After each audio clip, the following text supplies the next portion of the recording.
Hello, finally. Welcome to the Infinite podcast. I've been having a lot of tech issues in the background. I'm just hoping that the sound's working. So if we've got any issues, chat, let me know. You guys have been awesome for being patient. Colt, Lon, we're not calling you Lon. What are we calling you? We're calling you I don't know right now. Everything's Lucius Augustus. Lucius. And the panel, everyone has been super patient, and I really appreciate all of you guys. It's tech issues. This one definitely wasn't my fault. Welcome to the show. We're going to jump into it as quickly as possible. Before we do, let's introduce our guests. We have the Colteastwood. Welcome back to the show. How you doing, man? How's your week been? What have you been up to? Good. I'm afraid to say something to Mike. Nope. Seriously? Oh, it says no Red sound. just said no He sound. said I'm kidding. Oh my Red. gosh. Damn you, Red. I will That's choke amazing. Red That's Wolf hilarious. with my Wow. You're in timeout. Go to timeout. Dude, killing me.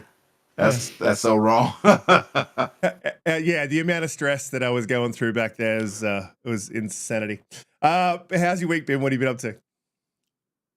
I've been playing Palworld. I also started Enshrouded this morning on PC, and that's really all I want to do. Is crack rocks, knock down. Oh, yeah. Crack rocks. Yeah. I just want to survive. Every other game is now irrelevant to me. I want to survive and make my way in the wilderness. That's like my new thing. And I'm going to be trying Valheim and all kinds of stuff. So that's what I've been doing, and just kind of eating up all the bad news all week and trying not to get, bummed out.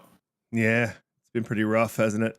We're going to get into that and hopefully not spend too much time on that. But there's a lot of questions that sort of come that are around that. Before we get into that, definitely want to welcome for the first time to the show, Lucius Augustus. This is someone that I got told would not go on a podcast, so I never asked and couldn't believe when he said yes. So Lucius, welcome to the show. How you doing, man? What have you been up to? I appreciate the call. I appreciate the bad signal. It's mostly that I don't want people following me.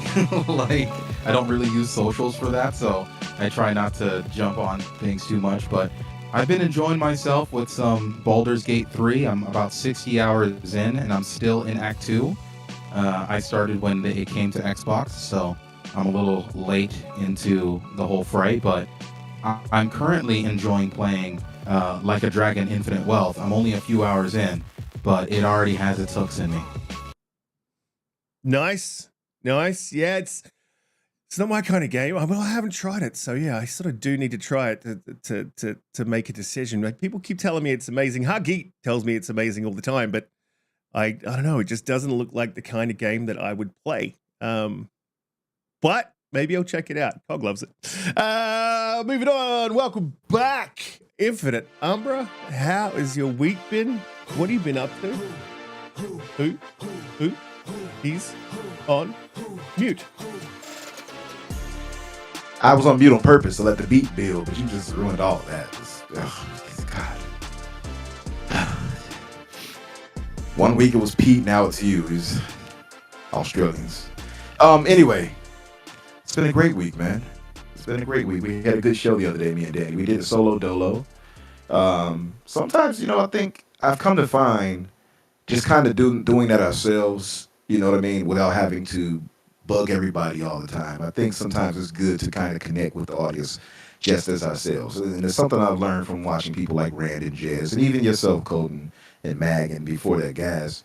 But so that was kind of cool doing that. We've done that a few times, but I know sometimes a lot of the chat in our community wants to see the big name come through, and sometimes it's great to have that because we have really great discussions because of it. So shout out to you, Cole and Lucius, for joining us tonight. Thank you both for joining us. But it's been a good week. I beat Prince of Persia, which you're playing here on the screen. Loved it. Gave it a 9 out of 10. It had some buggy stuff about it, but nothing that really detracted. It was just the missions that wouldn't give me they wouldn't complete whatever or had issues. So, but other than that, 9 out of 10. Well worth it. If you're all hearing that, get it. It's well worth it. Also played some Palworld, and Ali stole one of my pals after I beat it to a bloody pulp. She just came by and just pal-balled it and took it and ran off. She said oops. She said oops as if that would Like, oh, okay, well, she didn't mean to do that. She knows she did. It's all right. But I enjoyed that too. I would say if you all are on the fence on Palworld, get with some good friends, play it. I think you'll love it. And other than that, happy to be here with you guys tonight. Absolutely. Apparently, we've got an echo going on. Let me know if I've got that fixed. I wouldn't even mess with it, honestly. I don't want to mess with it. Whatever. I really don't. No, I wouldn't even mess with it. Yeah. Oh my god. Is it really echoing again? Autobot. No. They just said Ooh, it's just a little robotic, like a little. It's probably got a micro echo, but the show goes on. I would say. It's hard to ignore once. Yeah. We'll do Blue. Welcome back to the show. How's your week been? What have you been up to? Let the guys know how you doing, and I'll work on this echo in the background. I'm sure I'm coming through perfectly. I don't know why you guys are having problems today. Lucius, it's awesome to meet you. Hello, thanks for coming. And of course, Colt, you are always awesome, and we love having you here. Except when I'm you just make always that meme. around. Or you derail the other podcast by putting Shamit in the post, and then everything just stops.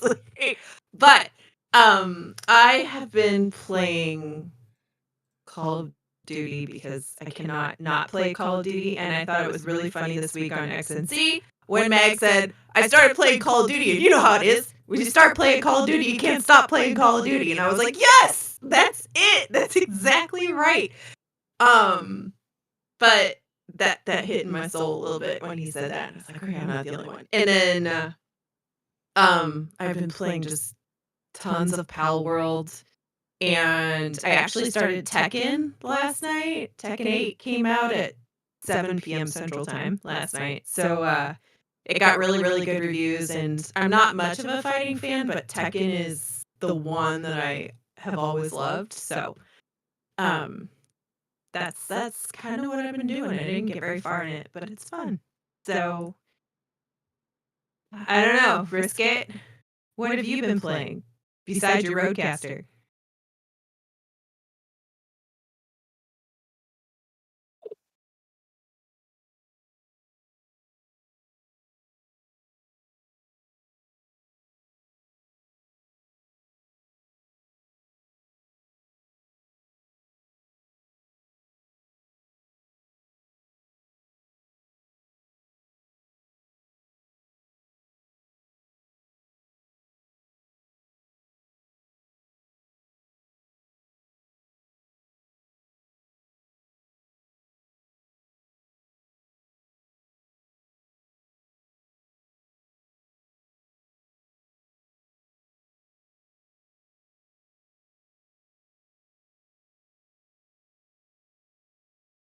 No.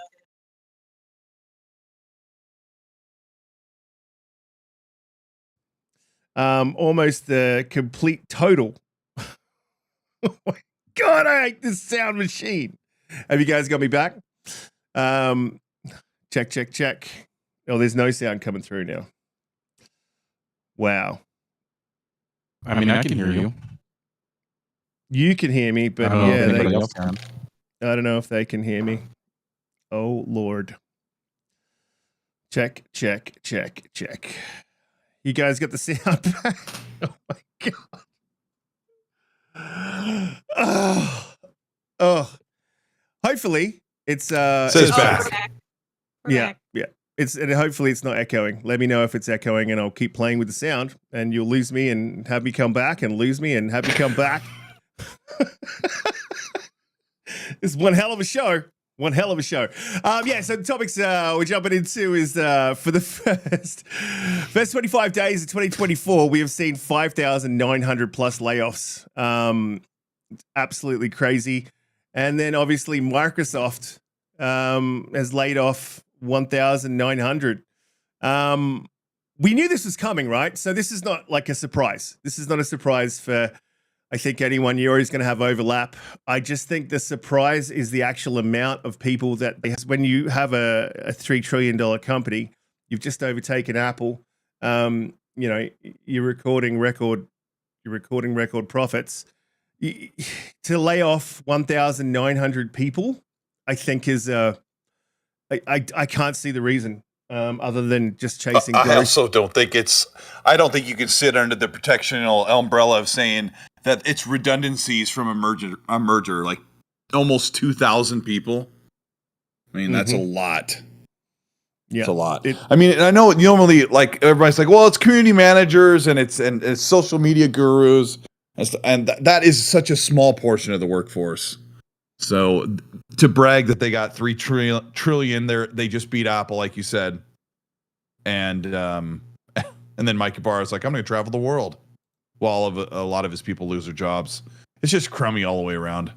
Speaking of which, I don't think you all saw this, but somebody posted this recently. Speaking of Mike Ibarra, they quoted his tweet, and this guy actually still works at In Exile. His name is Joe Cash. He says he was 100% a part of the problem in regards to Blizzard's culture, retention, and safety.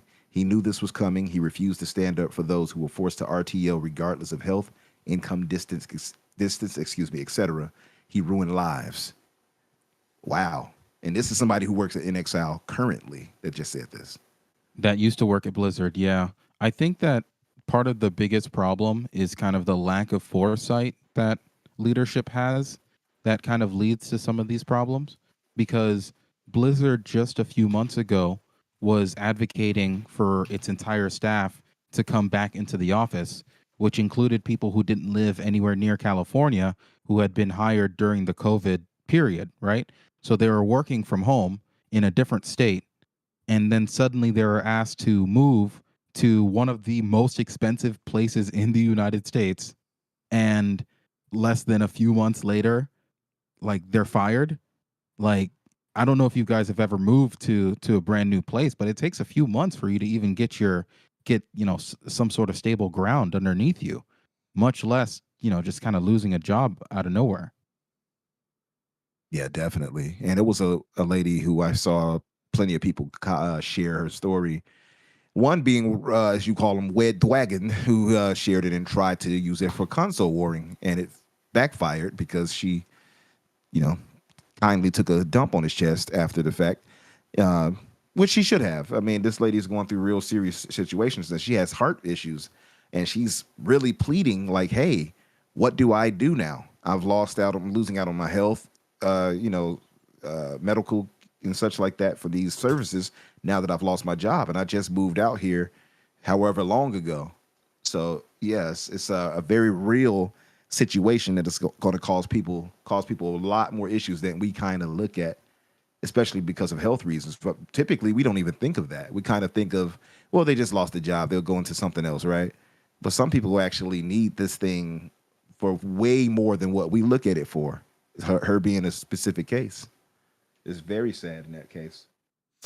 If I heard that my company was getting acquired by Microsoft, one of the richest companies in the world, the first thing I go home and tell my family is, I'm going to be set for a while. Like, my job should be safe for a long time. And unfortunately, this is the opposite of what a lot of people are getting. And then, of course, Microsoft isn't the only. Like, Riskit set this whole topic up about how these layoffs are industry-wide. And it's not just in the gaming industry, it's across every industry. And we should all be thankful. Well, if you have a job right now, my dad would always say, like, nothing's a sure thing. Like, your job could, at any time, something could happen. And I'm continually thankful for being able to work and have a full-time job. One of the community managers I talked to quite a bit from Bethesda was really super upset about losing her job, and just derails like their whole entire life and their livelihood. And people are weaponizing this for the console war. And I was really specific about the layoffs happening at Bungie and PlayStation, and now they're happening at Xbox. Like, these are real people. These are the people that create the jobs that we get to talk about on podcasts and play.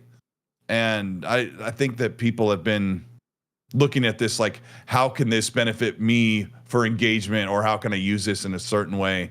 And it's kind of ridiculous.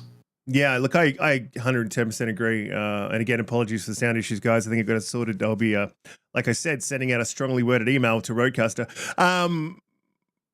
like, so through the industry, this is what we've seen just this year. So Bosa Studios lost 19 people. Unity Software lost 1,800.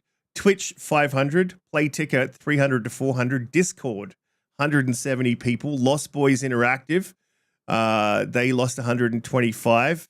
Fun Skeletor 3.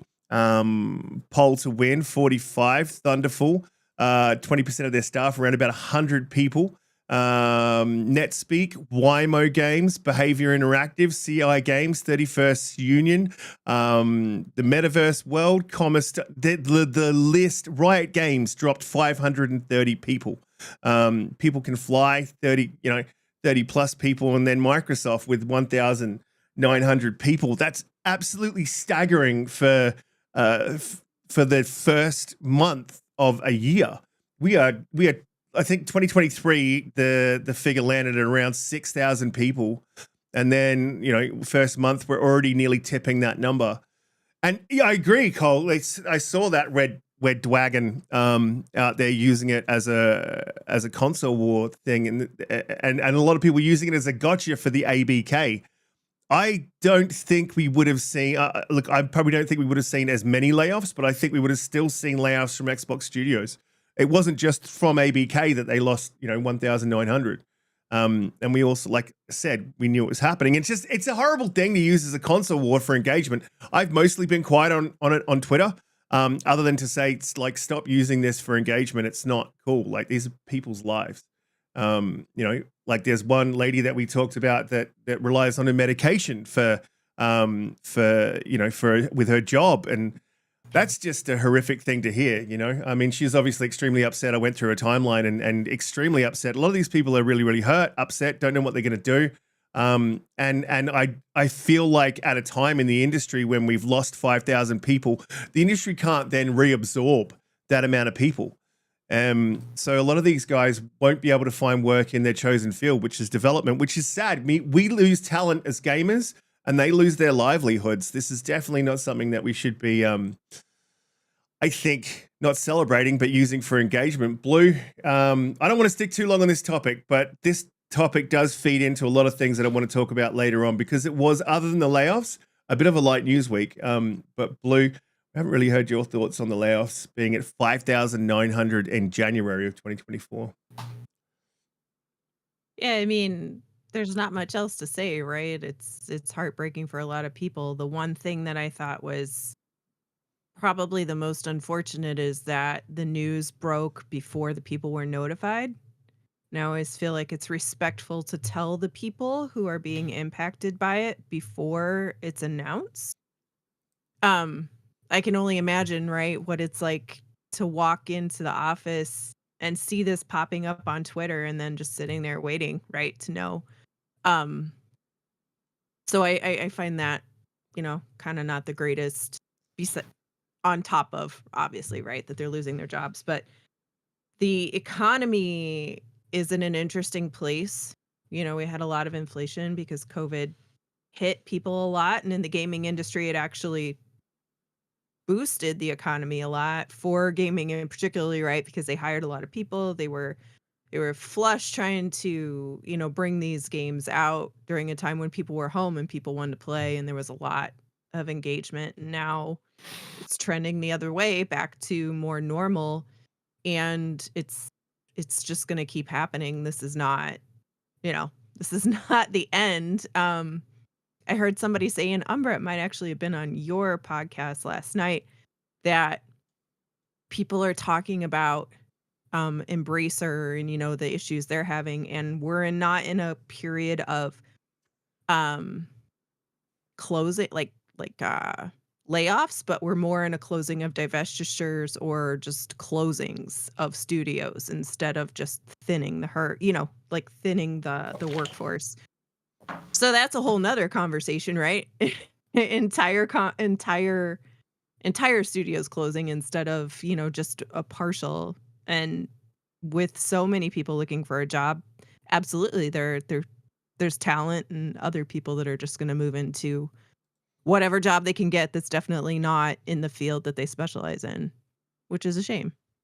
Yeah. But And it's just a loss of talent that we're not going to see in the industry for. I mean, I one of that lady who relies on a medication, just reading through a thread, she crushed the most bugs at that company for Modern Warfare 3. She held the record, and so we're losing that talent. Like, so does that mean that when the next Call of Duty launches, are we going to see more bugs? This is going to, I think, affect the industry down the line, and it's a concern. Lon, gotta stop calling you Lucius. Where are you at with these layoffs? Yeah, it feels definitely very weird because Microsoft is a extremely profitable company, and for this to be happening so close to after their announcement of being a $3 trillion company and everything else, it just definitely feels weird, and I just know that the FTC is just rubbing their hands out there. They're just looking at this entire situation and they're seeing it as an opportunity to be able to make their case. And as bad as their case is, in a situation where the economy is as bad as it is, it would seem as if people are more cognizant to kind of that message of people not having jobs. I don't know. Like, I don't want to, get into a more political side, but we just know that the FTC is kind of watching out and currently trying to do whatever bullshit that they're trying to. Meanwhile, Apple continues to just terrorize everyone and take 30% for no reason. Right, yeah, that came up in the news today where they're trying to charge third parties an extra 30% if they're on a third party app, an extra 30% after 1 million downloads. That's again egregious. I do think the industry needs a little bit more regulation. I know if you lean heavily into capitalism, you don't believe that. But Umbra, sort of final thoughts on this, because I don't want to stick on this for too long because this is ultra depressing. And there is some good news and there is some good stuff to talk about this week. Well, a few things. I think you hit it on the head where you talked about, losing that talent. And we talked about this the other day, me and Danny, and he made, I think, a really solid point where he pointed out that, we lose out on this. It's not just an industry loss as far as things like that, but these people are creators. We're probably never going to get a game that we would have got because these guys are no longer in that field. You know what I mean? Like, we might lose that creative. So we could have had the next big GTA type whatever, but we never will get that now because so many people have been affected by this and it's changed the culture. I would dare say even those that still work there, they're probably demoralized. You might not even get the best out of them. So I think that's the one of the dramatic downturns of it. Also, too, I wanted to ask about, because I mentioned it already with Umbra, and that was surprising to me on top of the Odyssey thing, right? So the layoffs, we all, I think it's fair to say, at least all of us doing the podcasting thing, we all knew, we all said it, that there were going to be layoffs because of redundancies. I'm not trying to put a silver lining there for it, but I mean, it's 1900, so it's terrible either way. But we do know that Microsoft picked up a ton of people within the past however many years. So that said, the silver lining, I suppose, is, as I said it the other day, is I wonder would there have been more layoffs had Microsoft not acquired ABK from what we had heard what was going to happen if ABK wasn't acquired. And that's what it seemed to be the case, that they were probably going to cut a lot of jobs. But going to the Umbra thing, and having read what I read earlier from that person that works at in Exile, did it not surprise anybody else that he just suddenly exited like that? Because it seemed when they talked, it showed when he saw him and Phil on stage, he seemed hopeful. He seemed like he was almost about to shed a tear. Am I wrong on that? It seemed like he was really happy about what the possibilities could be with Activision under Microsoft. And then suddenly it's conflicting messages when you see Jason Schreier pointing out that he told him that they would have to drag him out of there. And then you have Booty coming forward and giving us the standard boilerplate kind of PR saying, oh, well, he's going to look forward to doing this thing and I guess, going fishing, basically. Yeah, so it just seems conflicting. And when I hear conflicting things like that, I start to wonder, what is the true side of that? And why did he, suddenly leave? Yeah, so Matt Booty said, in addition to the events today, Mikey Yubari and I have been discussing his future and some of his personal passions for some time. As many of you know, Mike previously spent more than 20 years at Microsoft. Now that he has seen through the acquisition as Blizzard's president, he has decided to leave the company. And then you look at Matt Booty as president of Microsoft Gaming. I feel like there's a little bit there, and you know, there's, you know, maybe there's old issues, you know, from him working with Microsoft for 20 years. I feel like he alluded to that, but I also feel like he's in Matt Booty's position for Blizzard, right? So maybe there's a little bit of that's the overlap there that they're trying to get rid of. But you're right, Umbra. It does seem really odd that he was super happy, and we've seen the memes on Twitter. You know, that he was super happy to be there, big smiles and everything, and then all of a sudden he's exiting the company, apparently of his own volition. The other thing, Tim Dog, good friend of the show, great dude. He also put out a tweet that I wanted to read out for the audience. I don't know if you guys have seen this, but he said, the days of Xbox being this side P stream extension for a company that makes billions on other ventures, Windows, Azure, are over and is very real. The pressure is on them to make games, make the economics of those games better, utilizing AI and other measures people won't like, and run a much tighter ship than ever before. The reality is, yes, no more handouts. If things fail, there will be repercussions. So many might not like what they do now, but the kumbaya that went on with Microsoft and Xbox organization is over. That's why you see this. That's why you see third-party talk. 67 billion has its consequences, and that means the heat is on. And that sounds like Tim does know people at Xbox. It sounds like he knows some more from the background, and it all makes sense to me. You know, you've made a massive acquisition. You now need to make this machine profitable, and more profitable than it is, because they're looking for growth. They're not just looking for profit. Colt, you think Tim's right? Think we're going to see some of these harsh maneuvers? Yeah. Yeah, Tim's right. Tim talks to quite a lot of people, and people don't get it. They don't understand when Tim talks. It's because he's speaking to people in private messaging or on the phone. So he knows what's going on. And the whole kumbaya thing is kind of weird. There seems to be an internal cultural problem with Xbox and the game studios and leadership, and Xbox just kind of really seems to be having a hard time coming up with a rhythm of getting their games out and getting them in a great cadence and with the consistency. It's a problem that I've been internally dealing with for about a year or so, as I report on the games news. And there's a lot of things that are going to shake up. And if Xbox needs to put more games in other places, maybe they're going to do it sooner. But I don't understand why they're not making a further investment in gaming. Like Satya says something a year ago that is not translated to today whatsoever, where they're all in gaming. If you've got 2,000 employees you need to get rid of to save some money, I don't understand why those aren't moved somewhere else or work somewhere else that could help support the studios or support the games push that they're trying to do in this space. But I don't know. They also pay out huge severances as well. So it's not a cheap thing to let these people go. I don't know why they just didn't hold on to them, but I don't know how the economics work. But the U.S. Senator, one that's not very well liked over here in the U.S., said, I'm not even going to say her name. Makes me sick because I don't like politics. She said, I warned this deal would hurt workers. The layoffs are a stark reminder that corporate mergers are bad for workers, and the FTC should keep up the fight to unwind this merger. And Jez Corden replied to her and goes, because unwinding the merger would lead to more, because unwinding the merger would not lead to more layoffs, right? Which this was going to happen anyway, unfortunately. And if Blizzard and Activision weren't with Microsoft, would they be in a better place if they stayed the way they were? Would those people still have their jobs? Looking at Embracer, everybody's cutting 8 to 12% of their workforce in the games industry.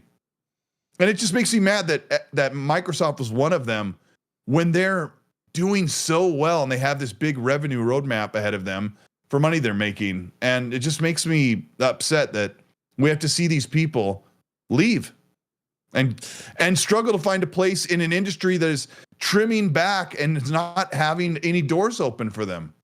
That's the worst part. Yeah, they got nowhere to go. They're sort of out in the cold, and that's what I mean. They may be looking for work in other sectors now because there's no way that you can reabsorb another 5,900. And when you include last year's layoffs, you're talking about 12,000 or so. And then go back to the beginning of 2023, and we're talking 10,000 was laid off from Microsoft. This is a lot of developers. These guys can shift around into different areas, obviously not just developing games, but when the tech companies are the ones that are just trimming back, it doesn't seem like there's anywhere for these people to go. What bothers me, though, like hugely, is that Microsoft has been really quiet. And you're absolutely right. They've been really, they have missed their cadence this year. So far, with the announcements that we've had, the cadence that they've purported to have, we've heard Phil say one every quarter. They've missed that. So we've already missed that again in 2024, which is confusing with the amount of IPs and the amount of developers that we have, one. And then two, this whole being quiet on the third party. This caused massive discourse. A lot of people are back and forth, angry at each other it causes discourse within the Xbox community, and they haven't come out and said a thing about it. And it really bothers me that that to me is a confirmation that they are looking to put other games on third parties, and that's fine. Sure, if you've got to do that with Hi-Fi Rush, if you're going to do that and you want to expand, I know that there's pressure coming down from the top of Microsoft into Xbox to make these games profitable, so they are looking for other ways to bring in revenue, and I understand that, and that's fair from a business perspective. I don't like it as an Xbox gamer, but why are you so quiet? Like, why aren't you saying, look, guys, we're never going to put Starfield on PlayStation? We're never going to put this on PlayStation. That to me, because it's a lose-lose. It's a lose-lose. If Xbox says we're the good guys and we're going to put our games on every platform, then they look like they have goodwill and they're looking out for the industry and they want to provide for everyone. But then they upset the core fan base. Like, why are you doing this? Like, how you offer this Game Pass and a console, and you offer all these things for people to play, and then you're just going to put them everywhere and just become third party. That's a losing argument for those people. And I've talked about that quite a bit. But Xbox, unlike most games industry people, no matter what they say, they put themselves in the position where they're going to look like the bad guys either way. If they make a statement like, all of our big games will be exclusive to only our platforms, you have to buy it from us. Unfortunately, and this is part of that Xbox tax that you guys have been trying to convince me of for months, that's part of the Xbox tax, where if Xbox says, look, we're going to have games unique to our platform and you have to buy them from us, the games media will go, wow, that is really anti-consumer. How dare you take games away from PlayStation and Nintendo? And they've already been saying that. And here's the best part. We'll never get a round table for the Activision Blizzard merger. There'll never be like a big sit down where they explain what the business terms or the business model going forward and what fans have to look forward to, like we did with Bethesda in 2021. We're not going to get that with Activision Blizzard. I am predicting they will not ever do a round table. They'll just say, hey, we now own them like they have. Eventually, they'll just kind of drip feed some games into Game Pass that you probably already own. And then most of the games, I am predicting, from Activision Blizzard, almost all of them will remain multi-platform in the status quo. And so as an Xbox fan, you can say, what's so great about this merger that we were cheering on and hoping the FTC would lose? It's like, well, this is a great thing. Any game that Activision Blizzard puts out will be on Game Pass to us nearly for free or pennies on the dollar. But the other problem is, when does Activision Blizzard put out games? How often? They just canceled the Odyssey game, which we thought was coming out this year or last year. That game was like set for 26 or 27, has been canceled. So what? Well, you're waiting for Overwatch 3 or Diablo 5? You're waiting for the next Call of Duty. You're getting those games anyway. So it's this news this week's been not fun. I'll say one more thing before I take a rest.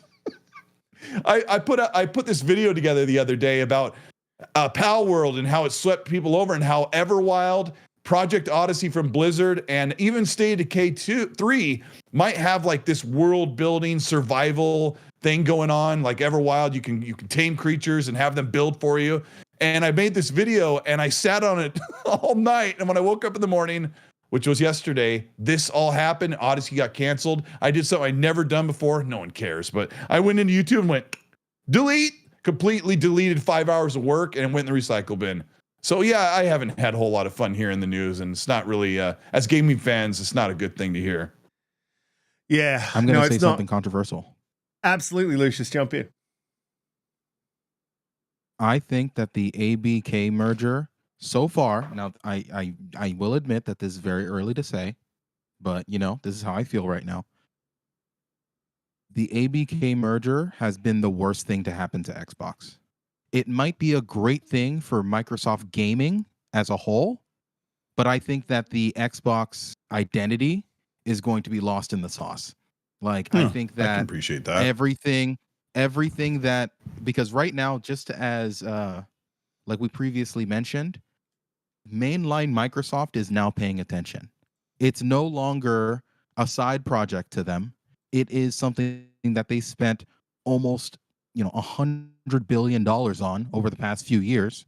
So they 100% want to start seeing some of that investment back.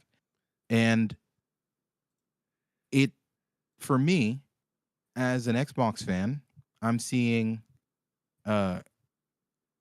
talk about games leaving my ecosystem, and I see everyone in the media acting as if I don't matter and that my opinion or ecosystem or whatever doesn't matter at all. And why is it that I should be so selfish to hold my games back from everybody else? Meanwhile, all this entire time when Xbox fans have been talking about games not coming to their platform, people have told them to suck it up and get a PlayStation. You have random people on podcasts, kind of like not even console war people, like just standard like consumer electronic people calling Xbox fans second class citizens, just saying that out loud, straight up. So like if the standard person, if that's their mentality towards the Xbox audience and like what you've built toward this ecosystem, there's nothing that they have done recently that gives me confidence that they are trying to make me as an Xbox consumer feel good about my purchases, about me continuing to buy my games, my third party, my DLC, my microtransactions, all of that stuff underneath Xbox. They're not making me feel good if the general mentality around the entire brand is losers. So at some point, the past 2 years, I felt as if Xbox's main focus was to get this ABK merger out of the way. And because of that, they've made themselves look weak and meek and haven't made the deals that they've needed to, simply because they thought that that might put them in too strong of a position, and the X, Y, and Z, whatever mentality that we're going to try to make it feel as if the last 2 years were somewhat worth it because Microsoft needed to somehow act weaker than they actually are.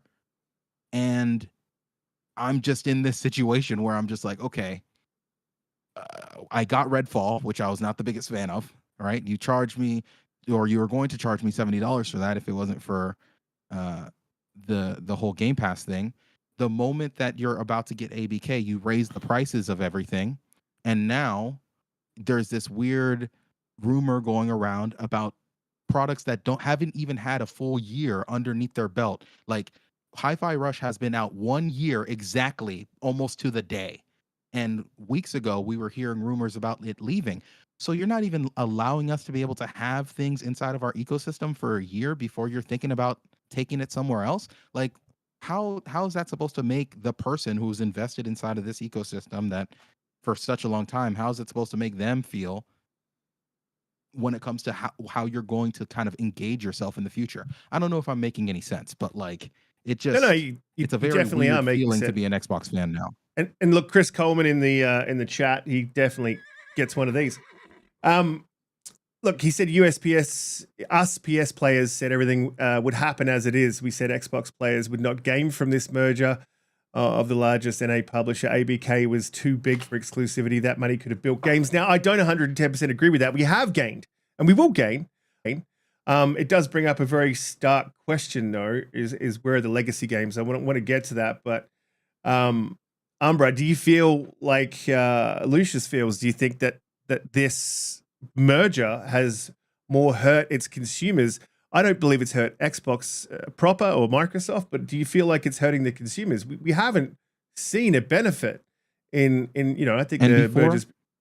Yeah, how And many before I months? hand it over to Umbra, I just Yeah. wanted to clear it up. I wanted to say, hey, right now I feel as if there's starting to become a distinguishing flavor between Xbox and Microsoft gaming. And it seems that more emphasis is being put towards the Microsoft gaming side and less emphasis is being put towards the Xbox side. I could be crazy, but that's how it feels like to me. I just wanted to clarify that. Yeah, my thing is this. I haven't quite come to a conclusion. And I guess it's because we haven't really been fed anything yet, right? It still seems like it's up in the air. It still seems like they're coming to decisions that they're going to make because we're hearing a lot of rumor. We just haven't seen anything yet. Like the whole Hi-Fi Rush thing. I absolutely agree with you on that, Lucius. That's bothersome. And we talked about this before, me, you, and other people, but that it's bothersome to have a brand new IP like that you're going to say, oh, well, this unique thing that was unique to Xbox, that is a brand new IP that would draw people to this ecosystem, is not unique anymore because we're going to put it on PlayStation. We're going to have it on Nintendo. Meanwhile, we get nothing back from that. And I know it sounds somewhat silly to say, but we're not getting anything in return for that. They're not giving us a Mario Kart or whatever, Pikmin or whatever, right? Or something.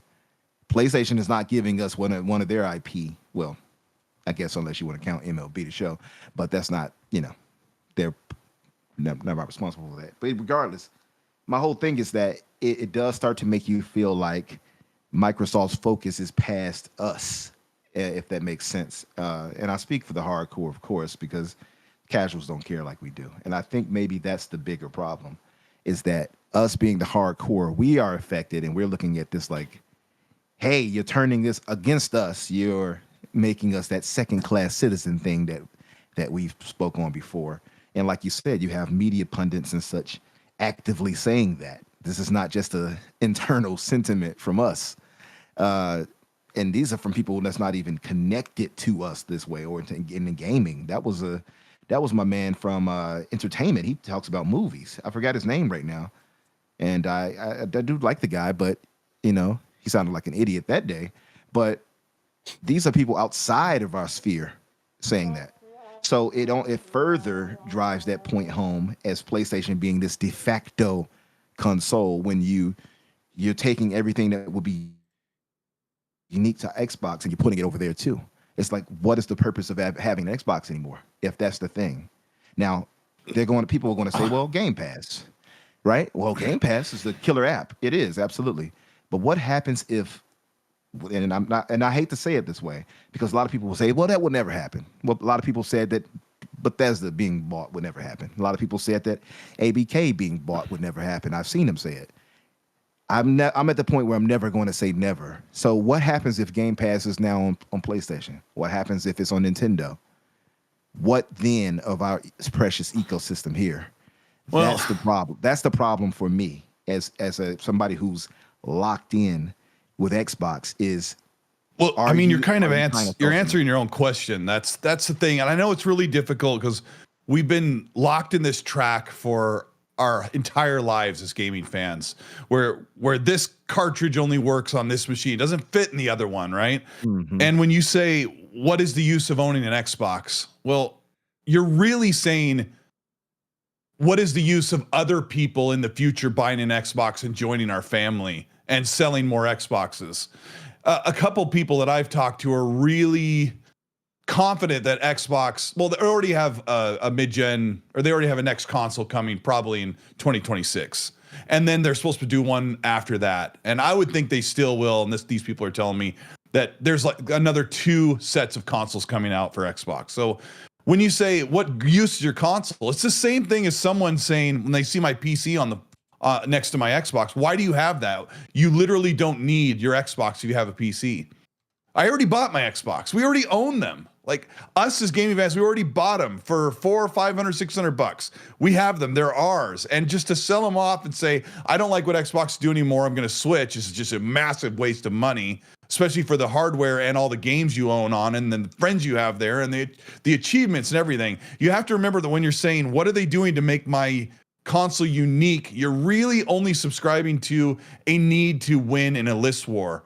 And I've put plenty of lists out how Xbox has all these great games, but I like to tell people, look, when I show the lists or the Open Critic lists or the roadmap lists, that's to help people understand that Xbox is doing this, that they're not just sitting here doing nothing, that I have things that I'm looking forward to, and maybe you can look forward to them as well. So when they if they do go more third party, are they removing the value of the consoles we already own? No.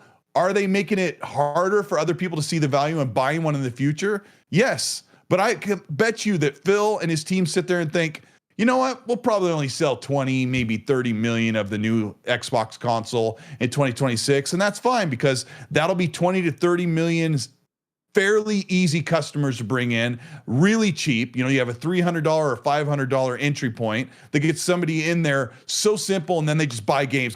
Phil's on record saying the best customer is the one that buys the cheap Xbox and holds on to as long as they can and buys as many games on there as possible. And then, of course, he doesn't say paying for Xbox Live every single month for the duration of that. So as an Xbox fan, I do say I don't like the third-party thing, right? I'm like, I don't want you to just put your games on PlayStation. I don't want you to become just a publisher. I want like this really great, unique thing that we've had. But I'm also coming to understand that if Xbox says, you know, in a year, every game will go to PlayStation and Nintendo Switch 2, we will all get the best version of that game at the best value if we're in the Xbox ecosystem, whether it's on your Series S, your Series X, your killer $6,000 PC, or if you just look at how much money you'll save when those games go to Game Pass at launch. And that's Can I push back a little bit? I don't think anybody who's on our side is going to get on that boat, Cole. I want to push back a little bit. Before you go, Luscious, let me say this one thing. And I'm sorry about that, but my whole thing is, from what you just said, I agree with you to a degree, Cole. But then the thing becomes now, because we know people. Garuda is one particular who said, "Hey, I don't like that Xbox is doing this thing. I'm going PC," and he literally did just that. So the future becomes still Xbox. Now. He's still Xbox though. He's still buying Xbox. So he's buying Xbox games as far as like he's buying Xbox first. I'm sorry. He's subscribed to Game Pass. He's not buying anything. He's subscribed to Game Pass because he's very, very frugal. But absolutely. So now it becomes, though, you might have this guy as a subscriber to your service, and I think he was basic. He wasn't even like the ultimate tier for a while. But you have this guy for that, but now you've lost out on constant sales because he was one of those guys who, despite him being frugal, he would buy the games here and there. He would buy the peripherals. He's not doing that anymore. He's now moved to PC. And as you're saying, like you pointed out, future clients or people or members, whatever the case would be, are going to possibly go to PC.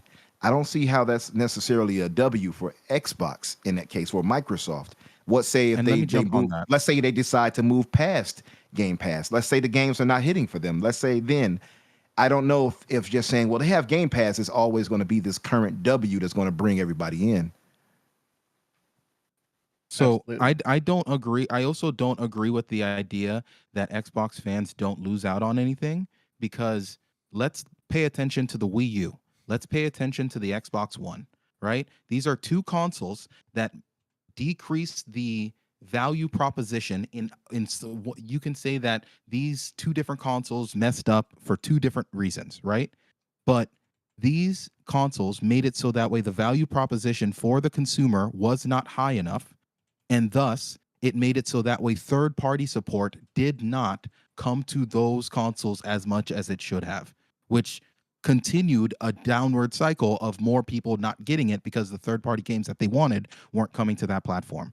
So when you say that the Xbox player doesn't, the current Xbox player doesn't get affected by this, I say nay. I say, of course I'm going to be affected by this, because Xbox's consumer isn't just me, it's the devs who are making the games for the platforms. And if you don't make your platform enticing enough for these people to be able to bring their games to your platform, they're not going to do it, right? You can talk about Game Pass deals all you want, but if you're not giving every single person a Yep. Game Pass deal, if you're not giving all of Japan a Game Pass deal, then there needs to be other incentives to get these people to bring their software to your hardware. And if you are decreasing those incentives, then I, as a consumer, someone who's already a part of that ecosystem, I get to at least complain because you're going to affect my future ability to be able to buy games on the platform, right? I now have to go to Steam.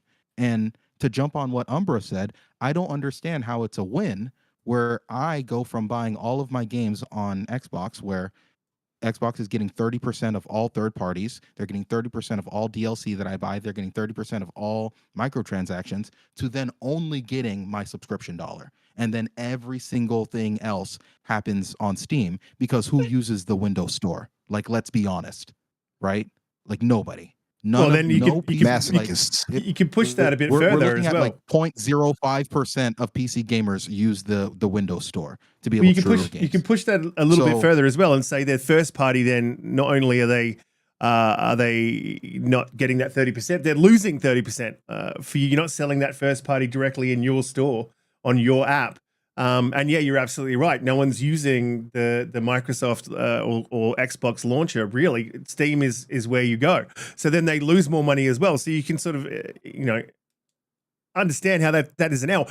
But the main thing about that is concerning is the seeming shift away from the console, like the focus onto now. If you want to, obviously Xbox is not their growth market, and they know that, but you still need to support the market you have. And bring people into that ecosystem, keep people into that ecosystem when you're moving on to the next generation. Otherwise, you lose those people, they go elsewhere. And if you lose them to just PC, you're still taking money out of them, as you said, Lucius, but you are losing a good percentage. Blue, we have not heard from you. How do you feel about all of this? That's a lot was said. What do you want to add? Yeah, Mel talked a lot. No, so look, at the end of the day, a lot of it feels like, again, the Xbox communication, right? Good or bad, whatever you think. But there's this whole core of people who are invested in this ecosystem, which we all know, right? We're all the diehards here. It's fine. But we've been given this narrative of you can play our game wherever Game Pass is. And that's what we like. Okay, that's fine, right? Like, you put it on the Samsung TV, cool. Have people play on your TV. That's awesome, right? Like, you got people in the Xbox ecosystem through that. You brought out this low budget console for people to have a secondary console, which was super smart, right? Because you're not going to break into the primary console very much, right, from the PlayStation group, but you sure as heck are going to be a great secondary console that's cheap and easy to pick up. And that's where you start hooking people. And then, it becomes, you can play Game Pass on your phone. Okay, I can do that.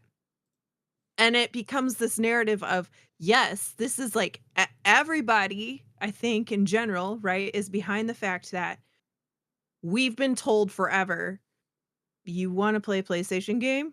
Buy a PlayStation. That's it, right? So then it feels like that Xbox, for of course, all of us who get emotional about this kind of stuff, right? You just want it to be like, well, then you should buy an Xbox. That's it, right? Shut up and go away. And that's not necessarily where Xbox is right now, right? That's not really what they're trying to go for. And as us, we're like, oh no. But I do think it's fair for us to say, well, you should be pushing the Game Pass narrative, right? Like, you said that it was wherever Game Pass is played. You put it on Samsung TVs. They're working. I think I heard they're working right on LG and like all the others, right? And it's a brilliant idea. It's going to come. There's the the little box, the Lockhart or whatever it was called, right? The little box that was on Phil's shelf. It's not ready yet. It's even just a port to cloud gaming. That's coming at some point in time. There's literally Xbox has made it as easy as possible to access Game Pass. if Nintendo wants to put Game Pass on their system as a tile that you open up and play, have at it. Awesome, right? If PlayStation wants to do it, heck yes, let's do it, right? No problem there because you're in the Xbox ecosystem through the Xbox Game Pass. They have now made it that way. Now PlayStation's never going to do that. I see Nintendo doing it before PlayStation does. But like they are doing everything they can to bring Xbox to you. Xbox as an ecosystem, not the console. They are doing absolutely everything they can to bring it to you. It is in your lap, ready for you to pick up and do what you want with it. Now, why would you cannibalize your own marketing and promotion by saying, well, maybe we'll just go ahead and sell our games too for $70? That's like, it doesn't make sense to me. Like, now that you're finally bringing the games and finally making Game Pass like amazing, right? And making it the irresistible product that you intended for it to be, let it be that and let the people come to you, because the casual is going to say, oh, that Indiana Jones game looks really good and I really want to play that. How do I play that? I don't have to buy an Xbox. I can just subscribe on my TV. It doesn't look good. No problem. $17? What? It's amazing. I think that's awesome.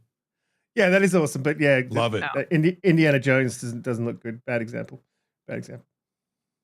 Well, Son of a whatever your biscuit. game of choice is, Exiled him. But that's the point, right? Is like you put all this effort into Game Pass, support it and let it do what you intended it to do, because all of the ingredients are there. Let the soup cook, man. People will come to eat.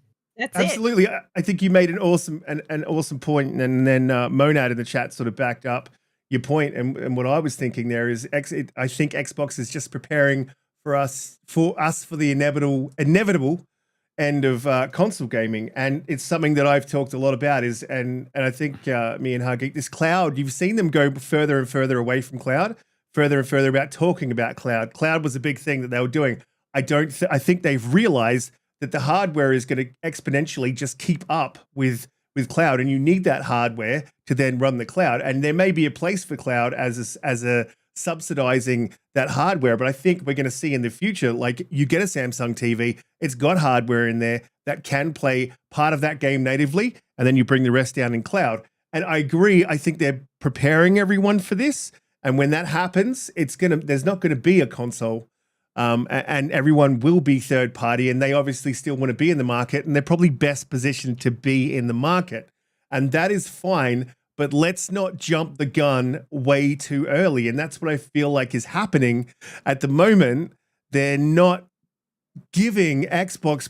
We took a beating in the Xbox One generation. And I feel like, and I think every Xbox player who's been there from day one feels like you owe us at least a good year of ABK. And where's the legacy games we're going to get to in a minute? At least a good year of ABK before you start doing this, like this bringing your stuff to third party. Like, give us some time to sort of ease into feel like we got something too, not just you as a company No, it's not. You're perfect until you said that. Like, give it a year of having Bethesda, ABK, and Xbox Game Studios finally ready to release all their games, and then see what the numbers are and see if you need to push your games to other places other than your little heliocentric graphic of supported devices in the ecosystem, aka putting them on Nintendo and PlayStation. Like, yeah. I'm a content creator and I make a bunch of videos about Xbox, and I talk occasionally to people that are involved with Xbox, but I can't ask them or beg them or plead with them to not put their games in a more multi-platform approach. They're already crunching the numbers like years in advance to figure out what they need to do. And maybe some things are already in the works, or maybe they're planning on doing this in like 4 years. Maybe it's next year. I don't know. But you're so right, Riskit. Like, why on earth would you, and it's still a rumor, right? But why on earth would you be thinking about doing this multi-platform approach when you haven't sat on what will probably next year, this whole 2024 will be such a great test of how much revenue and profit they can pull in with Call of Duty fully under their belt. They've got 8 exclusives or 8 first-party games probably this year. It might be 6, but it could be 8. Like, it's going to be a killer year for Xbox. And I'm hoping that that it just really boiled down to saying, hey, studios, just a heads up. If we end up moving things in the future, you might be asked to make PlayStation ports of your games. We'll cross that road when we get to it. Maybe that's all it is. But yes, you're right. Cook for a year and see how great this plan's worked out now that you own these 30+ studios. I got a question. Well, like, my question is this.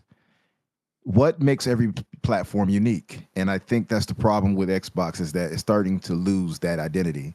And that's what it feels like, at least. And I think they're going to have to be transparent and clear with what they're planning on doing in the future. We already changed our gaming habits and style of, like, we moved on to, most of us, at least many of us, have moved on to Game Pass, a subscription. A lot of us didn't want that at first. A lot of us were on the fence on that. A lot of us felt the way when it went to PC back then, right?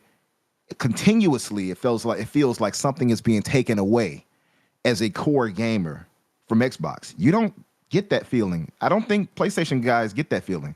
Nothing is being taken away from them. Well, now it's moving to PC, so now they're starting to feel nothing's being given to them either because they don't have any games. But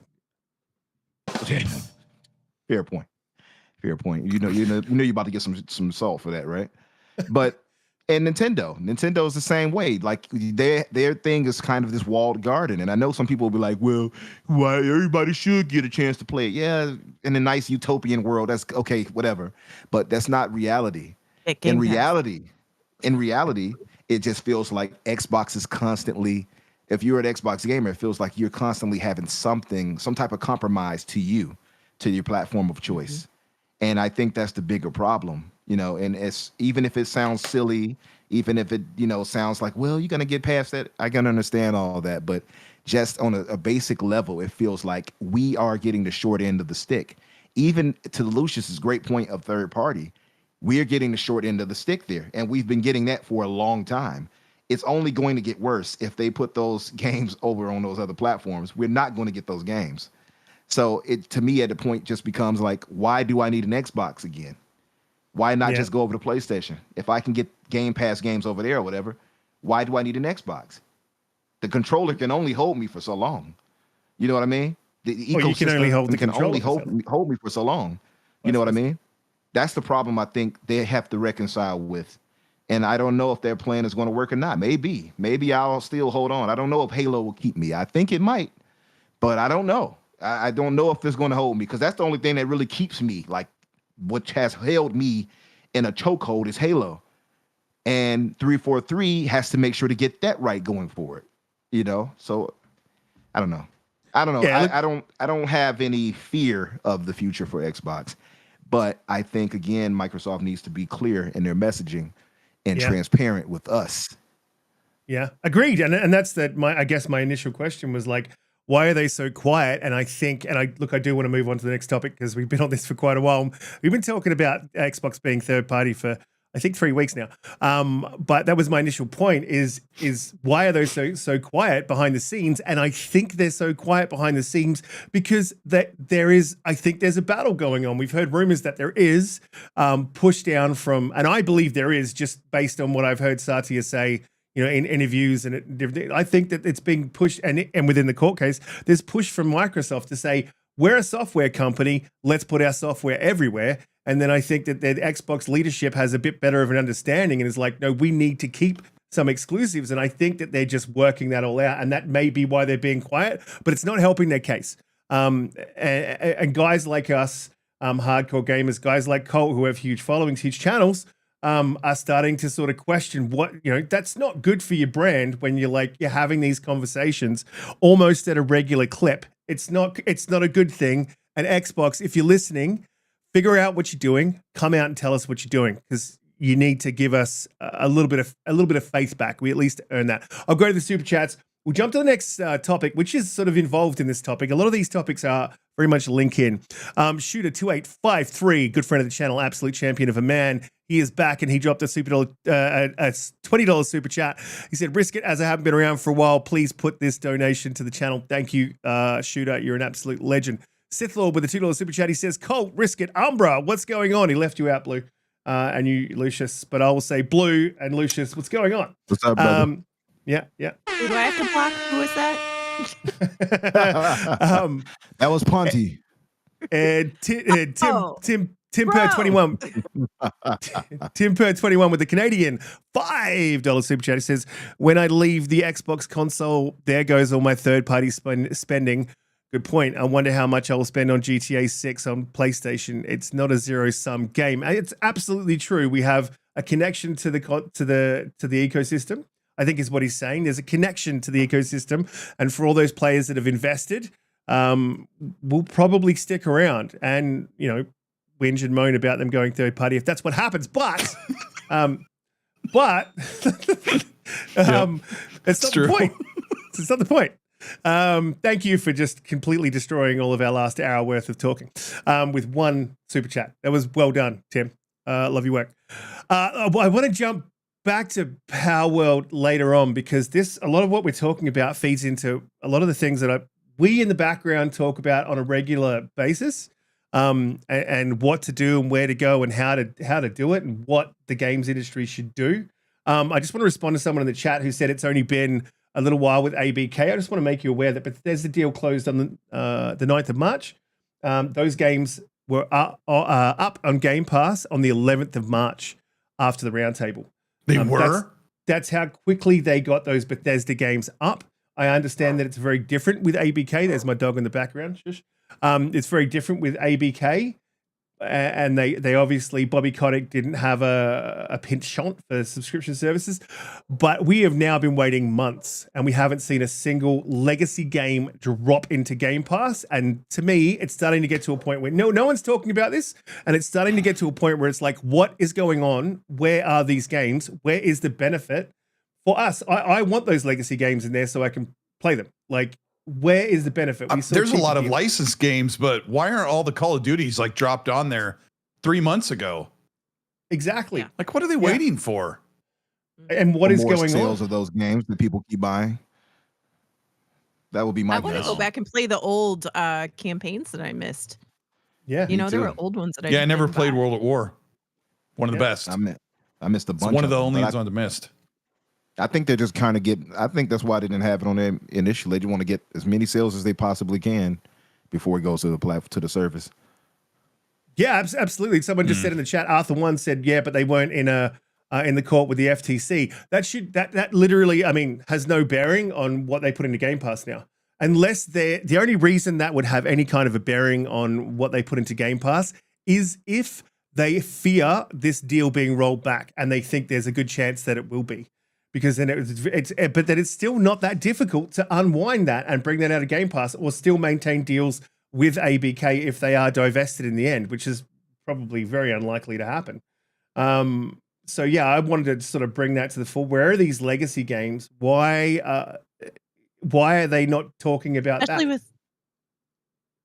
Especially with no Q1 games now. Like, this is the time that you really want to try to dump some of that ABK stuff in there just to kind of smooth it over till May, right? Yeah, that would be a perfect time, because then you could be like, yeah, we haven't got anything new, but hey, here's every Call of Duty legacy game. Here's every campaign you didn't play. That'd keep Umbra busy for a while. I'd be back on. I never played Black Ops as the most recent one's campaign. Like, that would make me happy. I would be happy with that. I think most Xbox guys would be happy with that. But it's pretty much like Phil said, we're not going to bring them for a while and shut up about it. And everyone has. But now it's time to start saying, okay, you've had your time. Where are these games? Like, what's going on? And I know we've been bashing Xbox for 2 straight shows, so we're not turning into a PlayStation podcast. And I do want to sort of fold this in to our next topic. I just wanted to bring that up, bring it to the fore. And one of the other things that sort of worries me about this ABK closing down before we move on to the next topic is they fired the entire physical team from ABK. Now, they haven't fired the entire physical team from Microsoft, but we've already seen them going towards digital. Now, I don't really have a problem with that, but game preservation is a concern for me because and this feeds into one of our topics, game preservation is a concern to me because if that license, we saw it with Forza 7, that license changes or something and you lose the game. You lose cars out of the game, you lose content out of the game. These are things that you have paid for. We saw this. You lose. No. You lose the ability to buy the game if you haven't owned it. If you don't buy it, they take it off the store.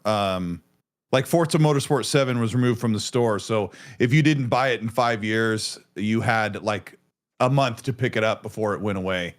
So if you own it digital or on disc, it's yours forever until it's a little iffy about the preservation where people don't understand that if you own the game digitally, the only way it goes away is if you bought Battleborn digital like I did on Xbox and Steam. Oh, was it Steam? Yeah. That game no longer launches. So I load it up and it sits there and says cannot connect to the server because it was only server-based live. So there's experts like Modern Vintage Gaming who can explain more about it. But for the most part, games still are preserved even if you own them digitally.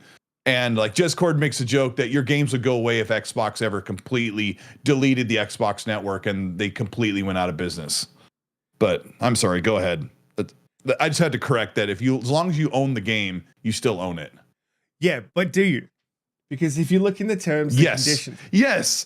Yeah, that's the thing that people say about preservation. Like, if you own it digital, you don't really own your game. It's like, well, really, technically, if you buy it on disc, you own it just as much as digital. There's difference if games are forced to be connected to online before you can hit play. And some single-player games do that, and that's one of the reasons.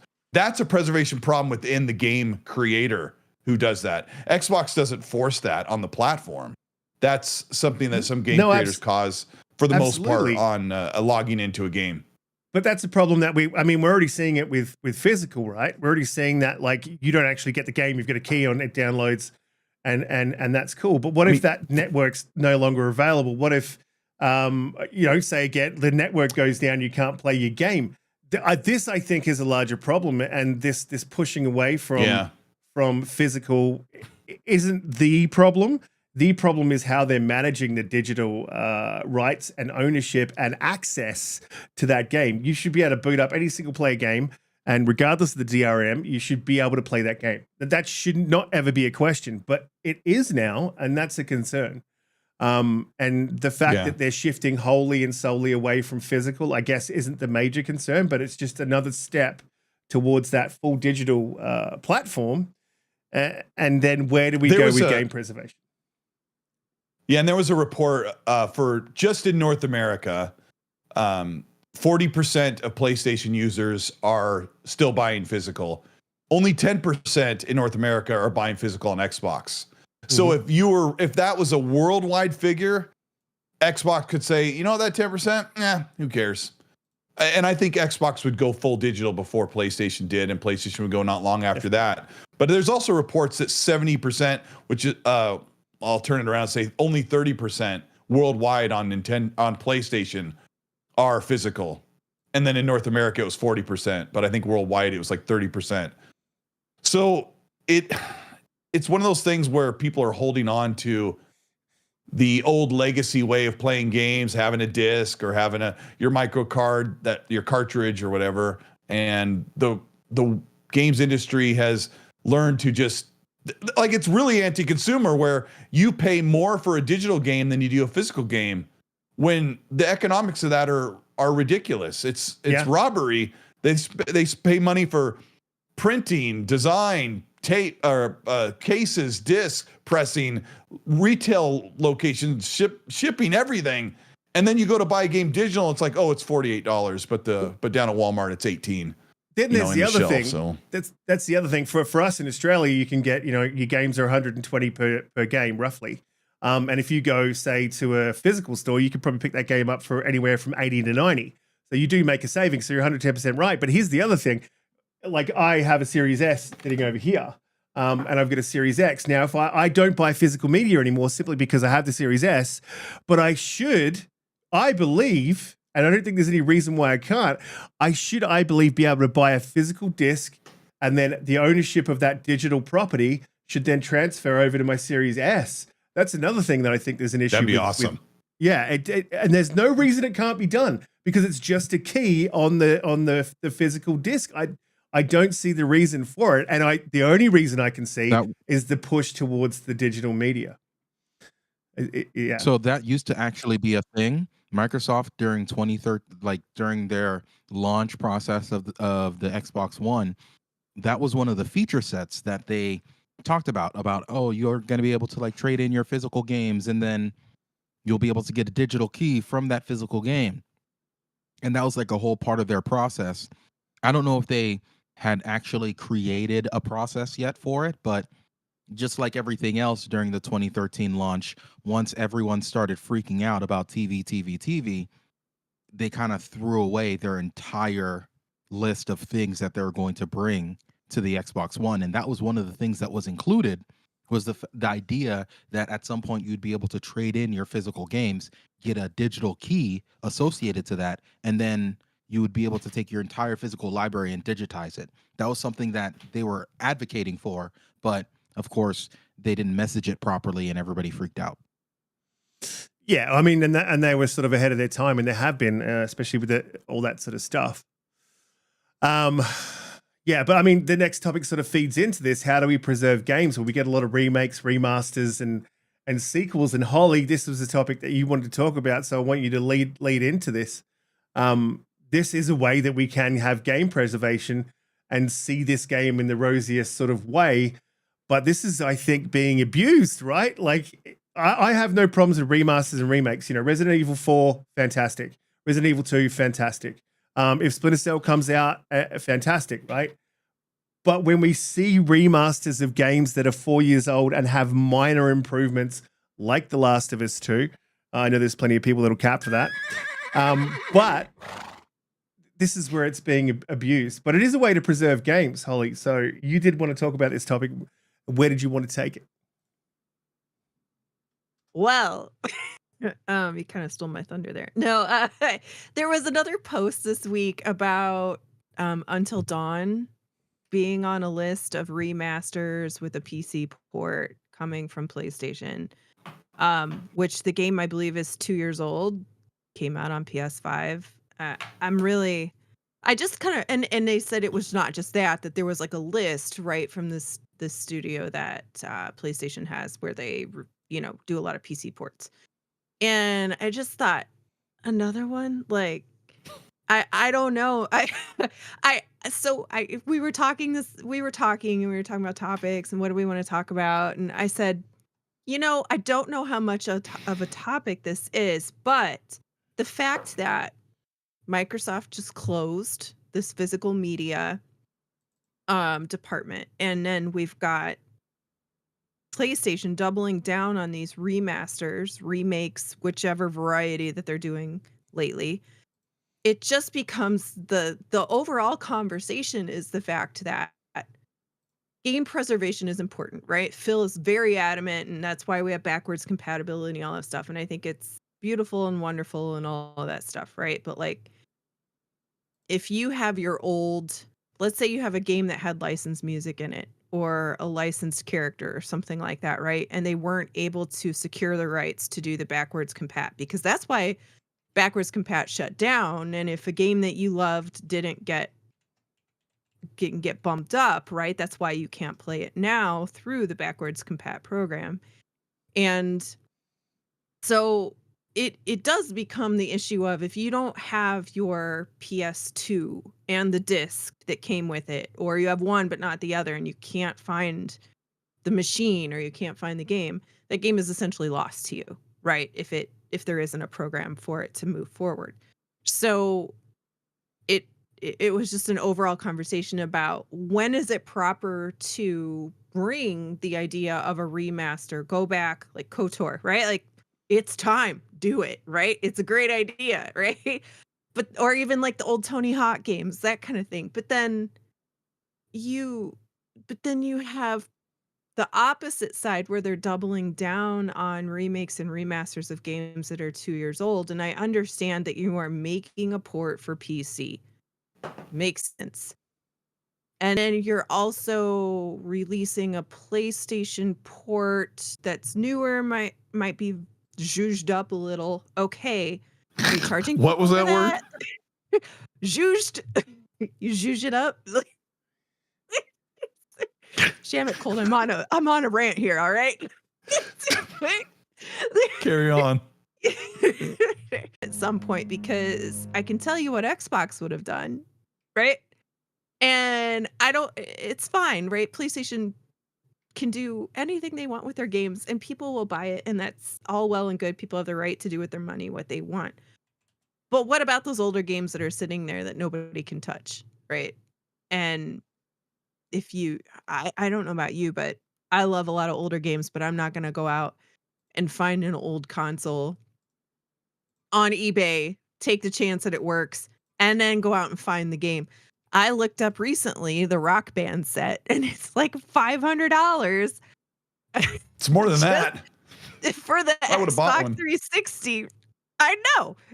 So, you know what I'm saying? There's just a lot. There's a lot of stuff that's been fallen by the wayside that deserves maybe some zhuzhing. Yeah, got to get And some not a some of jus. the other stuff. I wondered if you said a jus because we get a jus for our No, Italian pizza not here a in jus. Chicago. That's Okay. French. Oh, jus. It needs some zhuzhing. Oui. Cold, I think you jus. forgot one more S in that zhuzh. Choose it. I don't know. I don't know how to spell it. Well, then I was just That's making sure it didn't really- translate into something really inappropriate word. Juby, jus. It might be 2 letters off of that. Right. Juby, Yeah, we jus. we keep having dropouts and drop-ins. I think YouTube's playing up, but there is a lot. Yeah, I to had sort a of big problems on Monday, bro. It's the I don't know, OBS and Discord and Oh, YouTube Y'all are combined. right. Yeah, they'll be back. Until Dawn Uh, is like 4 years old. My bad. It's not the quarry. It's the same team though, right? Yeah, Yes, But either way, my point still stands. It's not that old. yeah, but it is time Hey, you and know that place. game you played 3 years ago? We're zhuzhing it up. That's right. Would you like to spend $10 on this? Would you There's like to spend some money on a zhuzh up? Zhuzh up. We'll put the there's a- zhuzhed up version label on the screen when it opens. Zhuzhy, Now- jooby, zhoo, where are you? Now And I'm then he puts wondering the, if the game dev like director walks in there. All right, guys, let's use it up. Get to work. Work the as thing usual. is, the thing is with remasters and remakes, there's absolutely a place for them. There's definitely a place. There's a place for game preservation, and it's a thing that I like to see happen. But we don't get to choose which ones. We don't get to we don't get to choose which ones that are done. And then the other thing is that I guess I have an issue with, and I read a great article on Game On Daily, Gaz's website. I linked it in the chat. Go check that out. Fantastic article. But it's the difference between the remakes and the remasters lines are being blurred. And that's another issue I sort of see here. And Lucius, I wanted to sort of go to you and see where you're at with these remasters, these remakes. You think there's a place for it in the industry? You think it's too soon? Where are you at? Well, at least when it comes to preservation, I like the idea of a lot of these games getting PC versions, because at least on the PC, you have a much higher chance of being able to back up that information, right? Unless you have like a hacked PS4 or PS5, then you're really not going to be able to save those versions of the game, no matter what. And, after a long time, no matter how well you treat your discs, disk degradation is a thing. It could just stay inside of its case and it will slowly degrade.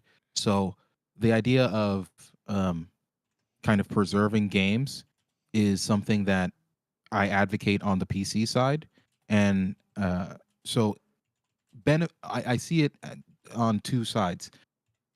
We benefit from it because at least these games are getting PC versions, and them getting PC versions means that the PC dudes can do what they do and rip all the DRM and everything else out of it and make it so that way the game is actually preserved in some capacity for the future. The negative is just PlayStation is definitely trying to maximize its investments, and a lot of its games are very, very expensive. So giving themselves an opportunity to be able to sell it to PlayStation fans again, they will continue to take that opportunity. It's just there are certain situations that kind of don't make sense to me. Obviously, we can speak about kind of the Last of Us games kind of being remastered again, or remastered after being remade after whatever. But then you also have the issue of games like Ghost of Tsushima, which have received a PS5 kind of upgrade, yet they have yet to be translated on the PC side.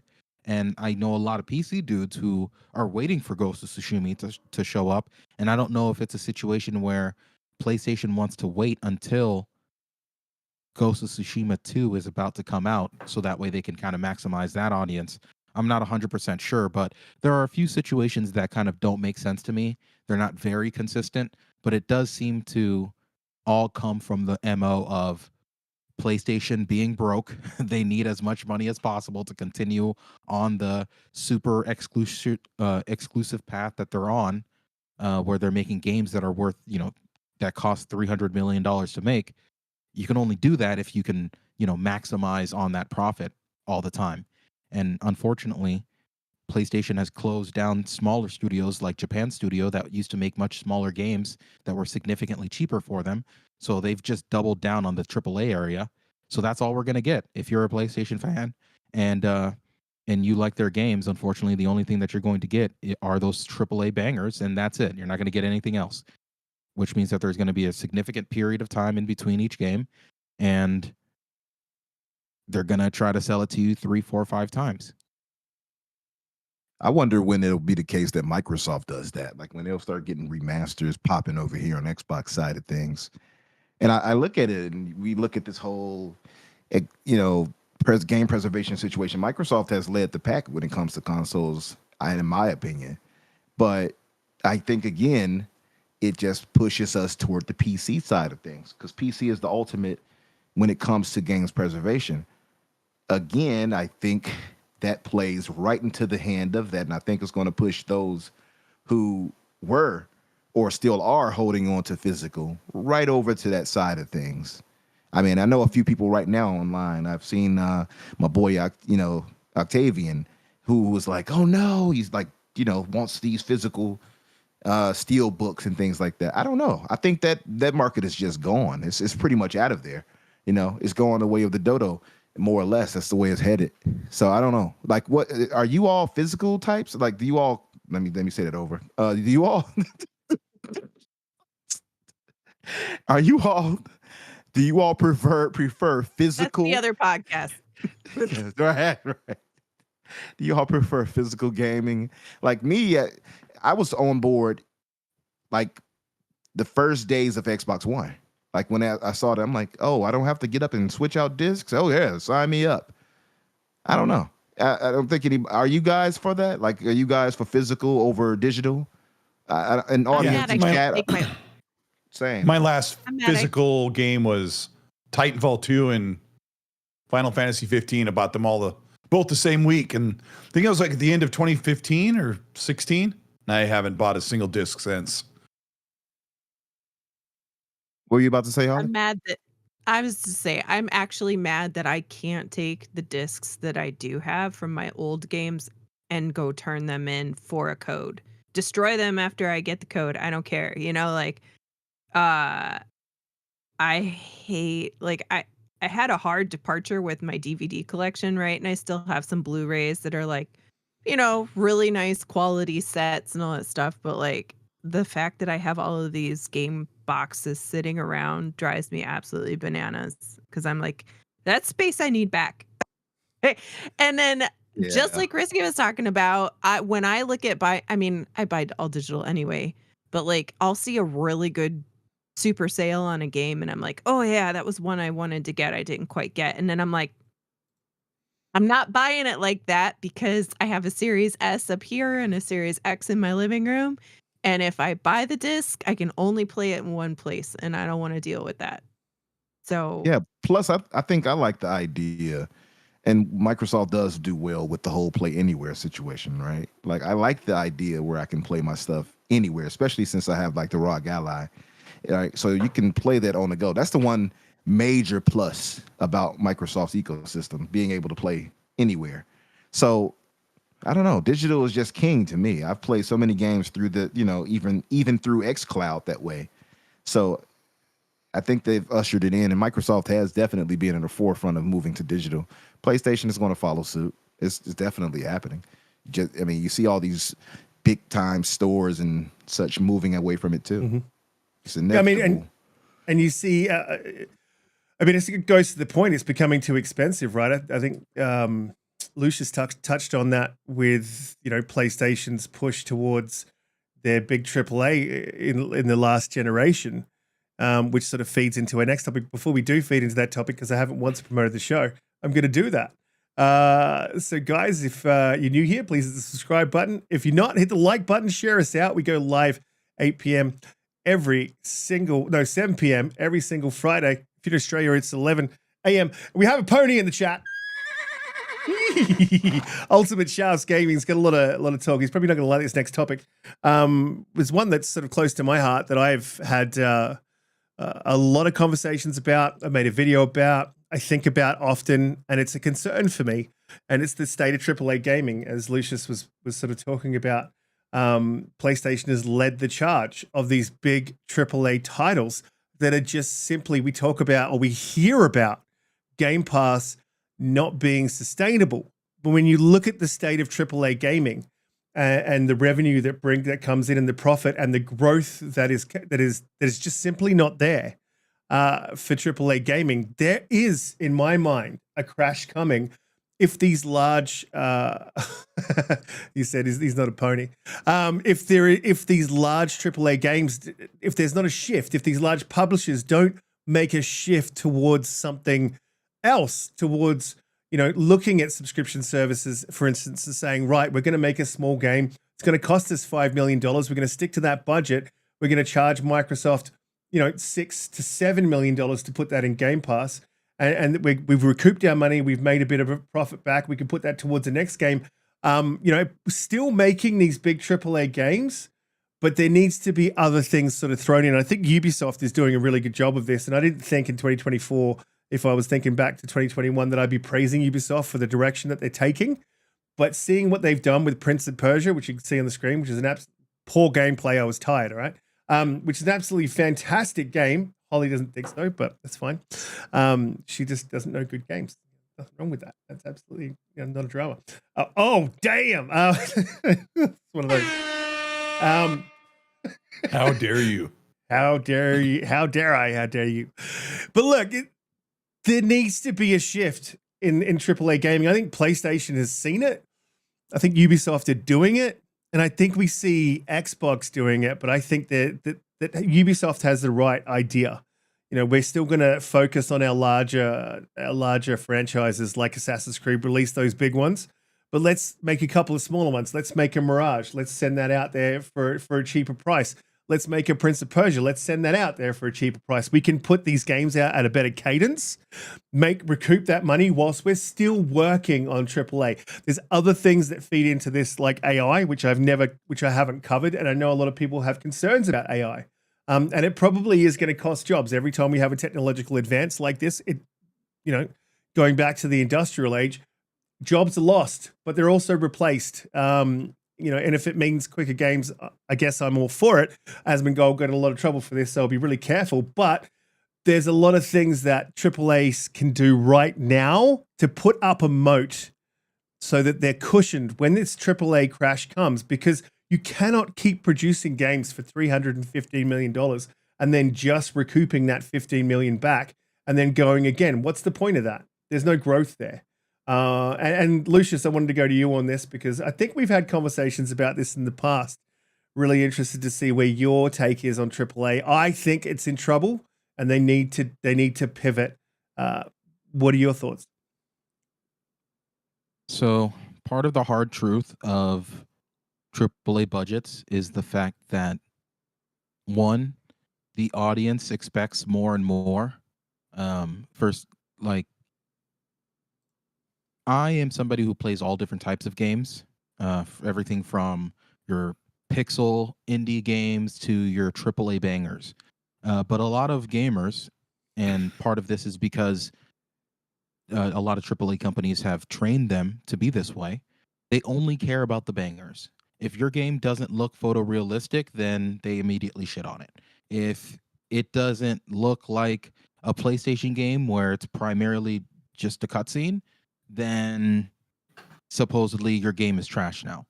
So I think that at least from the consumer side, we've kind of done this to ourselves, where we've made it so that way these companies think that they can only serve us the most AAA of bangers, um, and they are cautious at everything else. And I would say the second part of that problem comes with the publishers themselves, right? They haven't diversified enough. And I go back to a email that was leaked out during the FTC trial. Microsoft accidentally leaked out their own paperwork. And in this, Phil said something very interesting. He mentioned how the AAA publishers previously had a moat that was retail, right? Everyone, when you go to Best Buy, when you go to GameStop, the games that were up in front of your face were the AAA bangers, right? But now that everyone's inside of a more digital ecosystem, a game like the finals can be right next to Like a Dragon Infinite Wealth, and that can be right next to Baldur's Gate 3, and that can be right next to Vampire Survivors. And depending on who you are as a person, you're going to gravitate towards either one or the other, right? And unfortunately, companies like PlayStation have closed down a lot of the people who were specialists at creating these smaller games at much lower prices. And now they're just kind of, they have to sit down and eat the cake that they've baked because they've trained the audience not to enjoy any other type of game, and they've fired everyone else who could have made those much smaller games. And Exactly. I don't necessarily feel bad for any of these publishers. And I think that as gamers, we'll be perfectly fine because there are plenty of AA experiences that are fantastic, amazing, visually pleasing experiences. They may not be super, photorealistic, but these are fantastic games with great experiences that you can jump into, and you just need to give them a chance. So, Yeah, I more than 110% agree. anything, if Yeah. But you nailed a point there, like an absolute point with these layoffs. Like sorry to cut in there, but you as you said, those 1,900 staff is enough for a publisher. Now imagine if you break that down into 19 teams of 100, right? You break that down into 19 teams and they each make a game, a smaller experience. Imagine feeding Game Pass, with a 2 to 3 year dev cycle, you've just fed Game Pass 19 more games, exponentially upping its value. Not every one of them's going to be a banger, but like this is a way for them to take the pressure off with these layoffs and bring in more revenue. And I don't understand why this is not more of a focus within publishing. So 110%, Lucius, I agree with that. Colt, I'm gonna go to you. I'm gonna go to you, and like I don't think me and you have actually had this conversation. It's an interesting one. What do you think that? Well, I mean, we've AAA talked about everything else, haven't we? You and I. Yeah. What do you in think? Party chats and stuff. What do you think the AAA industry needs to do to like sort of limit the damage do you believe a crash is coming? Because I think one's coming. Yeah. I think it's a concern. I don't know if a video game crash is coming, but I would say a AAA big license crash might be on the way. I mean, I haven't thought about this until just now, but most of the licensed games have not done very well, except for Spider-Man. Like for the most part, like Suicide Squad's going. I mean, I have some crazy predictions about how horrible that's going to do. Avengers didn't do well. Lately, it just seems like the licensed stuff hasn't done well. Big AAA games like Alan Wake won all these awards, and it didn't do well financially, as far as we know. Right? It didn't do amazing. It got outsold by Palworld in about 4 seconds. So I think what we'll see, and I don't like this as much, is that developers will push more for a AA attitude with AAA resources and try and make games smaller, more manageable, make sure the gameplay and the features hit first, because Lucius said it really well, how we've been tuned to expect incredible motion capture and lifelike realism. At what cost? Some of those games I didn't love to death. Some of my favorite games, some of our favorite games, all of our favorite games came out during the 360 PS3 era and maybe kind of spilled into the next generation. But like, that's when gaming really peaked. And now we're just like chasing this Uncharted, Naughty Dog type formula that has not really paid off lately. And I don't want to see that. I like the big budget games, but I just finished a bunch of games last year that were really overblown and by the end kind of annoyed me a little bit. Like the Avatar game, I really liked it for quite a while. And I'm like, I'm done with you. So I think a Crash would be in the $300 or $500 million big budget game. The only one who's going to get away with it is Rockstar because they know how to do it correctly, I guess. So I think that's coming. I mean, yes, Boba Fett. Dead Island 2 is amazing. I made fun of Dam Busters because their Homefront Revolution game was terrible. And they hit a absolute home run with Dead Island 2. It's way better than it should have been through all the stuff it went through. They did a phenomenal job. And I would love to meet them someday at some gaming convention, just say, wow, you guys, that's awesome. Like, congrats. So anyway, there's no good reason why that game should have turned out as great as it did, but it did. Yeah. Yep. I keep telling people about it, but they were like, no, I don't trust it. The game is excellent. You all are missing out. Terrible game. Terrible. So Umbra, what do you? Why? Because it's first person. Riskit just has poor taste in gaming. That's exactly it. If it's first person, I'm just not down normally. But Umbra, how are you going to save AAA? What's your plans? Cancel all of it. We're all moving to AA, and that's just it. Everybody load up into Palworld and shut up. I don't want to hear anything. All right, you got my man Motivor in the chat right now. Look at the coincidence of this. How in sync is that, Holly? He just jumped in. That's God. He's sending us a message. Palworld it is, everybody. Palworld. Yeah. Yeah. He's desperate for us to jump back in there and show us his slave camp. But my thing is I mean, I think it's this. I think it's going to have to be a mixture. I think Microsoft has it right. I think Microsoft is doing it the right way. The diversity they've had in going from AA to AAA, I think that's the better approach, where you're not putting in crazy budgets everywhere. I mean, I guess it's kind of crazy to say that because Microsoft is putting crazy budgets everywhere. But I think they have a fair balance. PlayStation has gone away from that, and in their need now, they kind of painted themselves in a corner. And I think that's really the big issue. So now, even when their games are selling well, you see the budget behind it.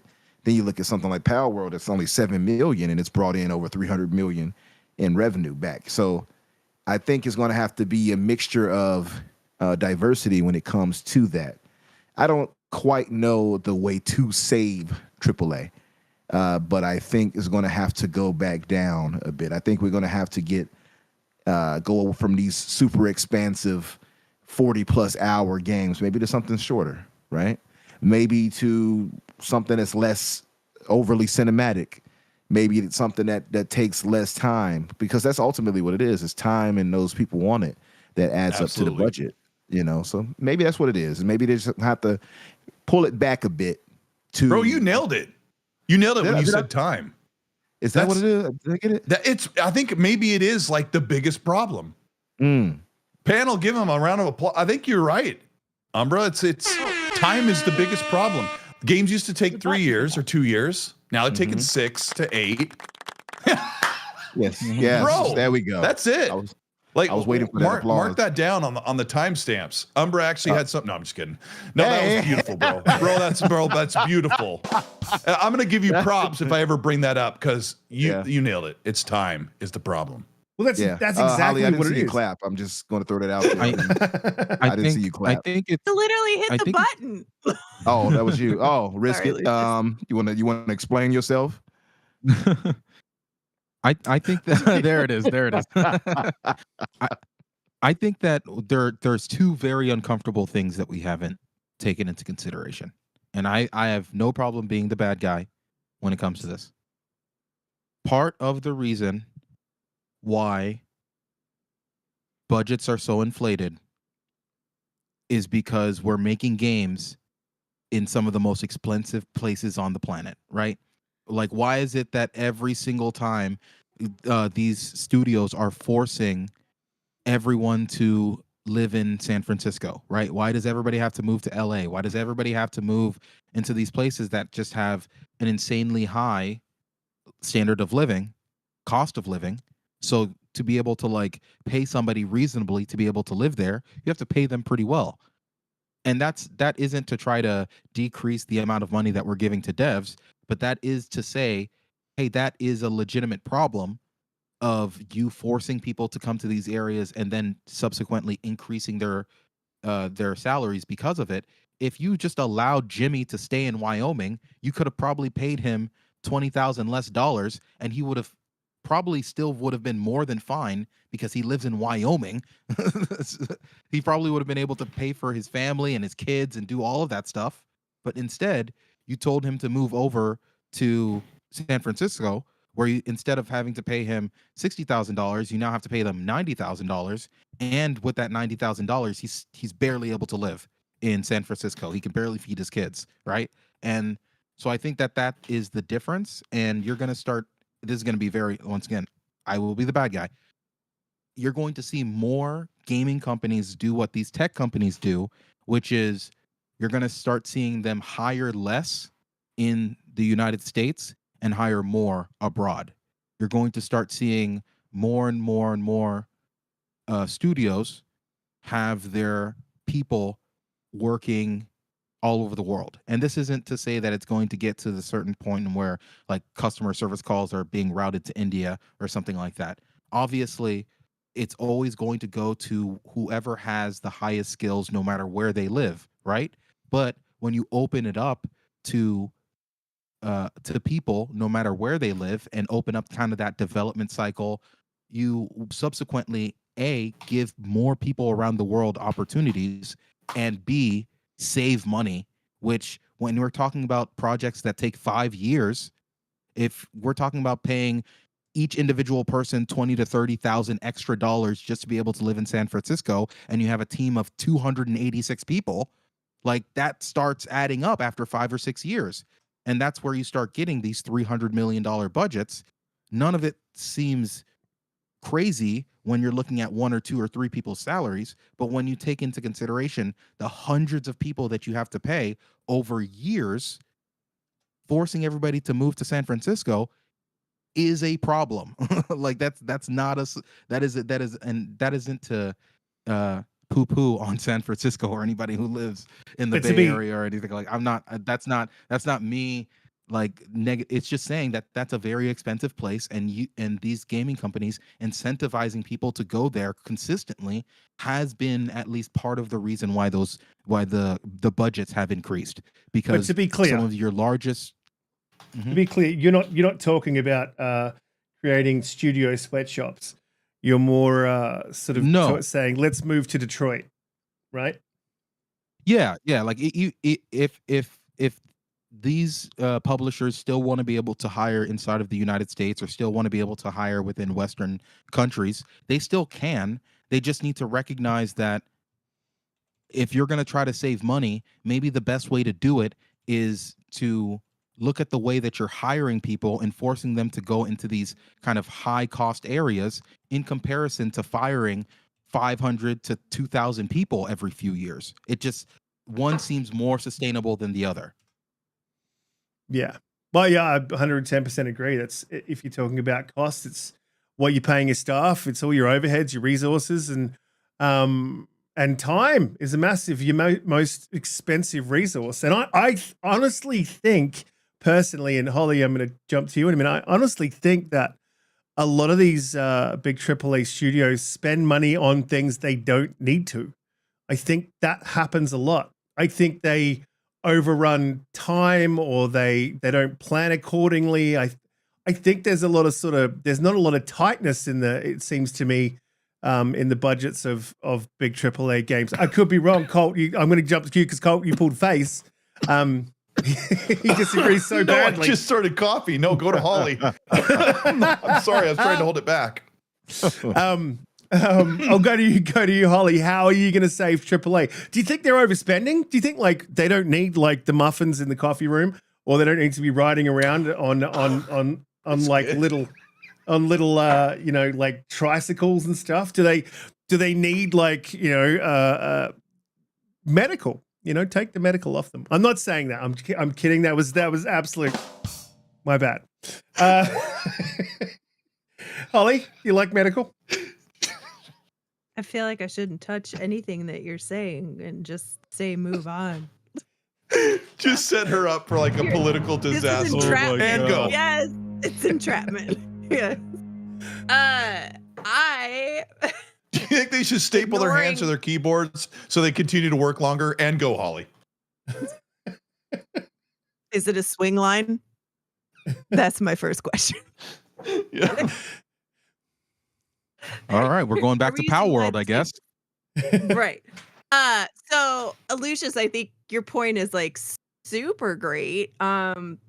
We live in a post-COVID world where everybody knows how to work online and everybody knows how to manage people who work in a place that's not in the cubicle or the office next door. So yes, there isn't necessarily a reason why you shouldn't be able to work remotely from wherever you are. The difficulty with that is, of course, like you said, the studios are typically built in the big tech areas, right? And those areas are expensive, and you can't always pay somebody differently that lives in a place where it's much cheaper, right, than you can the person who's living in the same town, right? You can't be like, well, you're doing the same job, but it costs less for you to buy a house, so I'm giving you $50,000 a year less. You can't do that, right? It has to be equal. So, like, then you'd have to move the entire studio, and then, But anyway, besides that, I think it's quite as dire as Riskit does, or as big of a me problem as you do. But I will say, to Colt's point, my favorite game is BioShock of all time. That was 360, right? Dishonored is my second. That was also at that turn, right?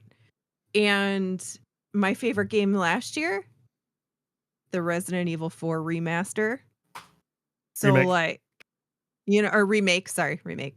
So, and that's also a very old game. Plus Cocoon was one of my highlights of the year last year. So the problem is that these types of games are kind of like lightning in a bottle. You can't guarantee that if you just start cutting back, that every game that comes out is going to be an indie darling, or, this magical experience like Ori, like you don't know. You can't just say, well, let's cut everything back and it's going to be awesome, right? A Rockstar is going to be Rockstar, and they're going to spend, forever money, and they will make it back, right? And so it's this risk reward cycle of, we all want new IP. We don't always want these, sequels and sequels and sequels, right? Because sequels have a history of kind of coming back to bite you too. But look, just to your point there, just let me ask you what you think about this. So you didn't like Prince of Persia, right? Cool. But let's accept that you're in the minority on that one. Okay. That's fine. I think that's true. And then you mentioned Ori, right? Okay, so another great game. So that is based on an IP, so it's not an original IP, right? But it's based on an IP that I feel like they weren't sure how that was going to hit if they did a big AAA, right? So I feel like they tested the waters with a smaller title, made it really good. 30-hour game for a Metroidvania side-scrolling thing is just unbelievable. I think I'm up to like 32 hours, right? I was tired when I played it, right? But like that then could lead into that big AAA title next, right? They'd be like, oh, cool, we've got a hit. We've got the interest. Let's do this, right? So this could be a good way for the industry to start testing waters with new IP. Sure, that's totally fair. And like I said, I'd rather see way more new IP that are smaller and test those waters right before you get to something bigger. That's fair. I think all that's fair. But I'm also an indie fan, and I really enjoy those smaller niche titles that don't always, make it into the mainstream. Not everybody's like that. Some people just want a Call of Duty, they want a Fortnite, they want, you know, the big banger stuff. And so I don't think it's fair to say, AAA on the whole should just scale down. Yeah. Did you say scale bound?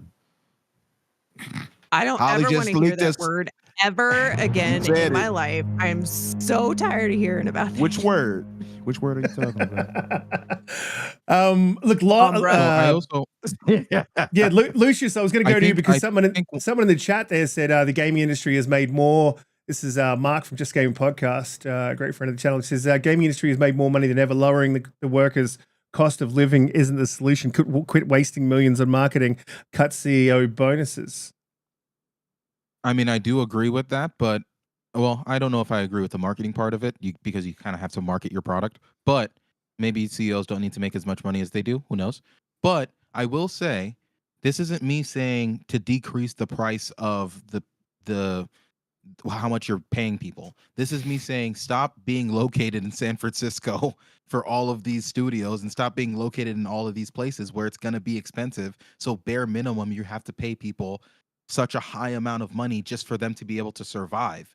I'm still asking you to be able to reasonably pay these people a salary that they can, feed themselves and feed their family and, take care of themselves. I'm not saying that, we should make them work on pennies to the dollar, but I do acknowledge, just kind of like everyone else in the world, that it costs a certain, like, less money or more money depending on where you live, right? And it like a dollar amount is not indicative of how much money you have. It's kind of weird to say, but like everyone who's an adult knows that $100 stops being $100 as much as it used to be. $100 now is almost like an adult dollar, right? So it and when it comes to that scaling, it's really just about where you live. If it costs $20 for you to just get a sandwich in San Francisco versus like $5 in Wyoming somewhere, I don't know why I keep using Wyoming as an example. It's just inside of my mind, but like it's just a reasonable discussion about where it's reasonable to be able to pay people based off of where they live. And once again, you can throw the tomatoes at me. I was more than okay with being the bad guy because I know that that's kind of not a popular discussion. But it is. I actually get your point. I don't- I actually get your point. I think you make a good point. I would say though, what probably has to happen, and I don't know if it can be enforced, but it seems like the higher ups are going to have to start balancing out the money. Because we start seeing the scale of money that they're bringing in versus those who are working the devs, and it starts to look ridiculous. Of course, nobody would ever possibly argue that, well, maybe Satya needs to cut off some of those millions. Maybe some would, actually. I'll take that back. But I think it's the balance of it that causes the issue. And then you see these layoffs, and it's like, well, you just got a $3 trillion valuation, yet these people are gone, and yet you're bringing in millions over here as far as the exec level. So it kind of feel like maybe there needs to be a rebalancing of the money in general, and maybe these devs could afford to be kept on like that. And I will say one more thing about the Nintendo's AAA done that. dev You know what I mean? situation. Yeah, sorry. Say that again. Well, there's a precedent for exactly what Umbra's saying there, like balancing the balance sheet, so to speak, with executives taking a bit of a pay cut. Nintendo has done that, and that was their That's option. also a cultural thing in Japan more than anything, right? Yeah, it's And illegal, literally. I don't know if you're going to bring the kind of the Japanese culture and the Japanese way of doing things into these Western nations, which the Western companies are very much profit driven. And it's not to say that Nintendo is not profit driven, but it seems as if they and the investors over there don't judge them quarter to quarter. Maybe they could judge them year on year more than anything, but it seems as if the Western companies if you don't make more money than you made last quarter, you're in trouble. your evaluation can completely tank. And then where are you? Like, right? So like we could talk about stocks and how they don't really make any sense, and evaluation of companies is just kind of funny money. But like at the end of the day, this is kind of the world that we kind of live in, and unfortunately, I think though don't know. to that point, since it's like illegal in Japan for them to have layoffs if they I forgot how it's worded. Like if they're I forgot how it's worded, but basically more or less like when they had to take pay cuts up top, it's illegal for them to have layoffs like that when they're having, I guess, financial woes. Maybe that needs to be something that's implemented over here. Maybe Japan has that right. Not everything America does is right. Oh yeah, 100%. I'm just saying culturally, I just don't see it, politically going anywhere. But Hang on, before we leave the AAA gaming subject, I want to say there is one side panel way of kind of fixing the AAA market without completely leaving it, and that is expand alones. So things like Miles Morales, things like Far Cry 3 Blood Dragon, things like the new Venom game. I think some people may not like that as much, but I think that is going to help a lot of AAA companies maximize on the value of the worlds that they've created, because now they can kind of create a side story, have, kind of add a bunch of content on top of it in kind of an easier way than a full game would be, and then sell it to you at like a slightly cheaper price, but they're able to get it out faster. So I think expand-alones are going to be at least part of the strategy for a lot of these bigger companies. Yeah. I was talking to Red Wolf the other day about that. I was like, Who? man, hey, yeah, that guy, that red dude. I was talking the other day. I said, I thought Halo Infinite. I really truly thought it was going to be the Halo for the next 10 years. And I said, I would love if they would just at the beginning of the year release a chapter in the story, in the campaign, right? That's $20, $30, whatever, right? Every year, every 6 months, something like that, right? Where it's not constant, but you're looking forward to it. And it's just in the Halo bubble, kind of like Call of Duty's gone to, right?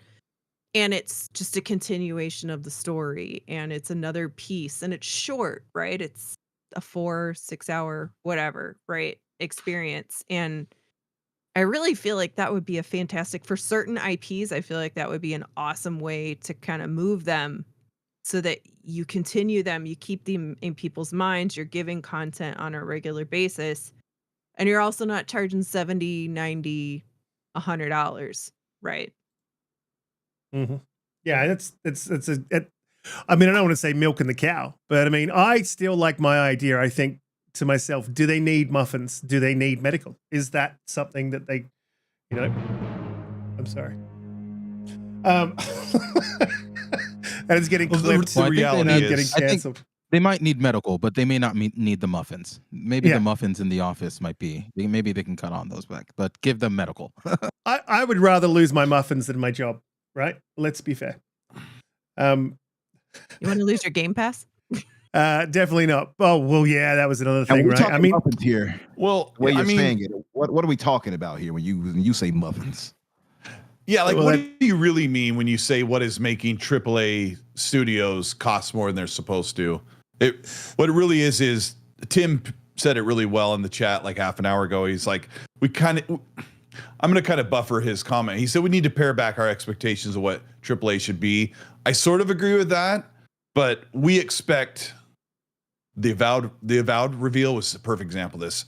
We completely expect as a standard and status quo full motion capture, because when you talk to a quest character in Avowed, it is a procedurally programmed generated lip syncing that they like. You had the Del Walker from Gears 5 was talking. He's like, this is what happened to me in my village. And he wasn't full motion captured like a Ubisoft or a Rockstar game. He was hand animated like Starfield was. And we expect, when you see it, you're like, oh, mid, it's not even realistic. But the jump from using that feature or full performance capture is a big amount of time and money that makes these studios take so long and cost so much money. And when Umbra says it's time, when they say we need 2 more years to get this game done because we need to get all the motion capture done. Fable is every 3rd or 4th day. Fable's like, hey, we're hiring an animator. Hey, we're hiring an environmental artist. Hey, we need a character artist. Today they were hiring a character artist.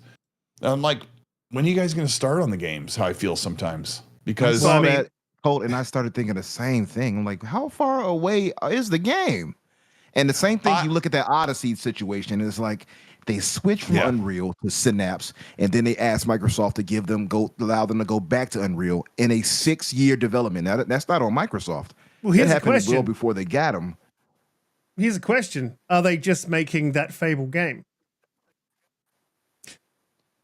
Then maybe they've decided to remaster the collection. I mean, Fable 1 could use a remaster. I think that's a good thing to do. I think there was a rumor that there's a Fable collection. I would be really ticked off if I heard that they set some stuff aside to like really sharpen their tools on a remaster, and then they would like get into the meat of Fable development. But there was a fully playable build ready for leadership late last year. And I really thought, man, maybe this means this game's coming out in 2024, according to the timeline of when they give a playable build like they did with Starfield. Mm-hmm. But they're probably 2025. I mean, pretty sure. Well, what was the playable build of? But yeah. A Fable, I would love a Fable. This is the thing with the remasters, remakes. Like, you pick the right ones. You pick the ones that have been, like from 10, 15 years ago. Absolutely, remake those, remaster those. I would love those. We are running out of time on the back end here. It has been an absolutely fantastic show. You guys in the chat have been absolutely amazing. Chat's been firing off this week. Love every single one of you guys are catching us on demand. Please hit the like button. Share us out. We go live 7 p.m. EST every Friday if you're in the US. In Australia, it is 11 a.m. unless you're on the West Coast, Best Coast, in which it's 8 a.m. Guys, absolutely fantastic chats. There was a lot of news this week, and a lot of it was depressing, but I just wanted to talk about the state of gaming, and I think you guys all had some fantastic points. Lucius, man, fantastic to have you on the show. Thanks for coming on and having these conversations. We'd love to get you back as soon as possible. You've got some of the smartest takes I think I've heard on gaming. You always have a different perspective, and I love that. Look, I know you don't want people following you, so just let the people know what you'll be doing in the following week and what you'll be up to. Yeah, I'll be playing video games. Don't follow me. That's pretty much it. Maybe at some point we can be friends, but I'll find you. I love that. It's got to be the warmest sign out I've ever heard. It filled me with joy. Colt, it was absolutely fantastic to have you back on again. Thanks for jumping in, giving us your takes. Let's let people know where they can find you. If they don't already know, I'm sure that they do. But if they don't, let people know where they can find you and what you're up to in the next week coming. Yeah, it's Colteastwood at YouTube, Twitter, and Instagram, where I put up pictures of my feet. It's great. But yeah, thanks for having me on. I don't know what I'm going to be doing other than my son and I are playing Palworld together, and we're having such a good time. Really enjoying it. So I'll be doing that and just kind of relaxing, I suppose. I mean, it really did bum me out on the news. I don't blame you for not wanting to talk about it for an hour and a half, but we did anyway. And appreciate the chat and everybody being here and supporting the show and hitting the like button several times to make sure that it stays thumbs up. But we appreciate you. Thank you for having me on. Appreciate it. Yeah, thanks for coming through. I don't know what else to say. We didn't get a chance to talk about Palworld, but everything that we did talk about feeds into Palworld, these smaller games. So I know I had it on the thumbnail, and what the plan was to talk about, we hit the 2-hour mark, so we're moving on. Holly, another fantastic week. Let the people know where they can find you, what you'll be up to, plans out for the next week. For the record, the only thing I wanted to talk tonight about was Palworld. It's fun. You should just go play it. It is janky, but it doesn't matter. It's just fun. I will be playing more Palworld and getting back in and doing some more Tekken and Cyberpunk and finishing off some Call of Duty camo BS that only I do, and it's my secret shame that I've just shared with you right now. So Not so secret. that's it. That's all that I'm doing besides work and, real life. Except that on Tuesday nights at 5 p.m. Central, I am on the Renegade Realm podcast here on Twitter with Red Wolf, who has been harassing the chat. You're welcome, chat. And What's it called? Assassin Entertainment and DeMarco dude. The Rumperfade What? Delm podcast? What's it called? Oh my gosh, every week they do this. Stop it. Renegade Realm. I thought you were about to start singing. It sounded like you had a tune right there. Yeah, I was waiting for that. It sounded like it. Renegade Realm podcast. I don't know. It sounded like I a don't jingle. feel like that fits. I don't feel like that fits what we do over there. But I appreciate it. Yeah. Fantastic. Look, Umbra, another fantastic week. Thanks for coming through as you do every week. Let people know where they can find you, what you be up to, what your plans are for the week. Oh, yeah. Cole, thank you for coming through, brother. And thank you, Lucius. You guys held it down. Always fun to talk gaming with you guys and hear your takes, of course. And I'm sure that you all feel the feeling is mutual with me because I'm great. And yeah, you all can applaud me at any time. No, but seriously, thank you guys for being here with us. It's always fun. Coach, you already know you're the man. I appreciate it. You were the first guest on my podcast, and you helped a brother get. Oh yeah, you're the first guest, and you helped me through a bit of what Riskit was going through tonight. So I still appreciate you for that. And thank you, chat, for being here. And That's right. Yeah. But you do so much like stuff with like podcasting and things like that in your content creation. I'm sure you can't remember all of that. But chat, thank you all for being here and holding us down. And I think I've seen some new faces or at least new names and such. So thank you guys for being here. And if you have not done so, subscribe. You can find me, of course, Infinite Umbra or Umbra Infinite on Twitter X. And of course, on Boom's podcast on Tuesdays, Xbox Factor. And my podcast, The Fix, on Thursdays at 7 o'clock Eastern. Let me rephrase that, 8 o'clock Eastern, 7 o'clock here. And yeah, come by and support it, brother. We appreciate you being there in the chat or coming through and watching it video on demand later. 30 seconds is all it takes for us to get a view. You too can save Umbra. So come by. It's back to Palworld. 30 seconds is all it takes for what? To save the world.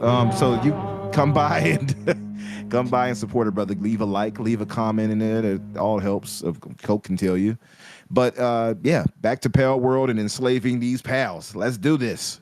Absolutely. Before we go, we did have a super chat come in from Alvin with a $5 super chat. Thank you. Sorry, I did miss it. But he said until Bloodborne comes, which sold 7.8 million copies based on Insomniac leaks, these remakes can go to hell. 7.8 million copies. Yeah, Palworld has sort of blitzed the gaming industry. Be interesting to see how long this thing goes for. I think everyone's like wondering, does Palworld have the legs?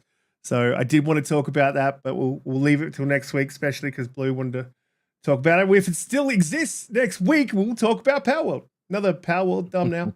Everyone in the chat, you guys have been absolutely fantastic. You guys on the panel, except for Lucius. You can find Colt's socials down in the description below. Everyone on the panel down in the description below. I won't expose Lucius. He can absolutely remain anonymous.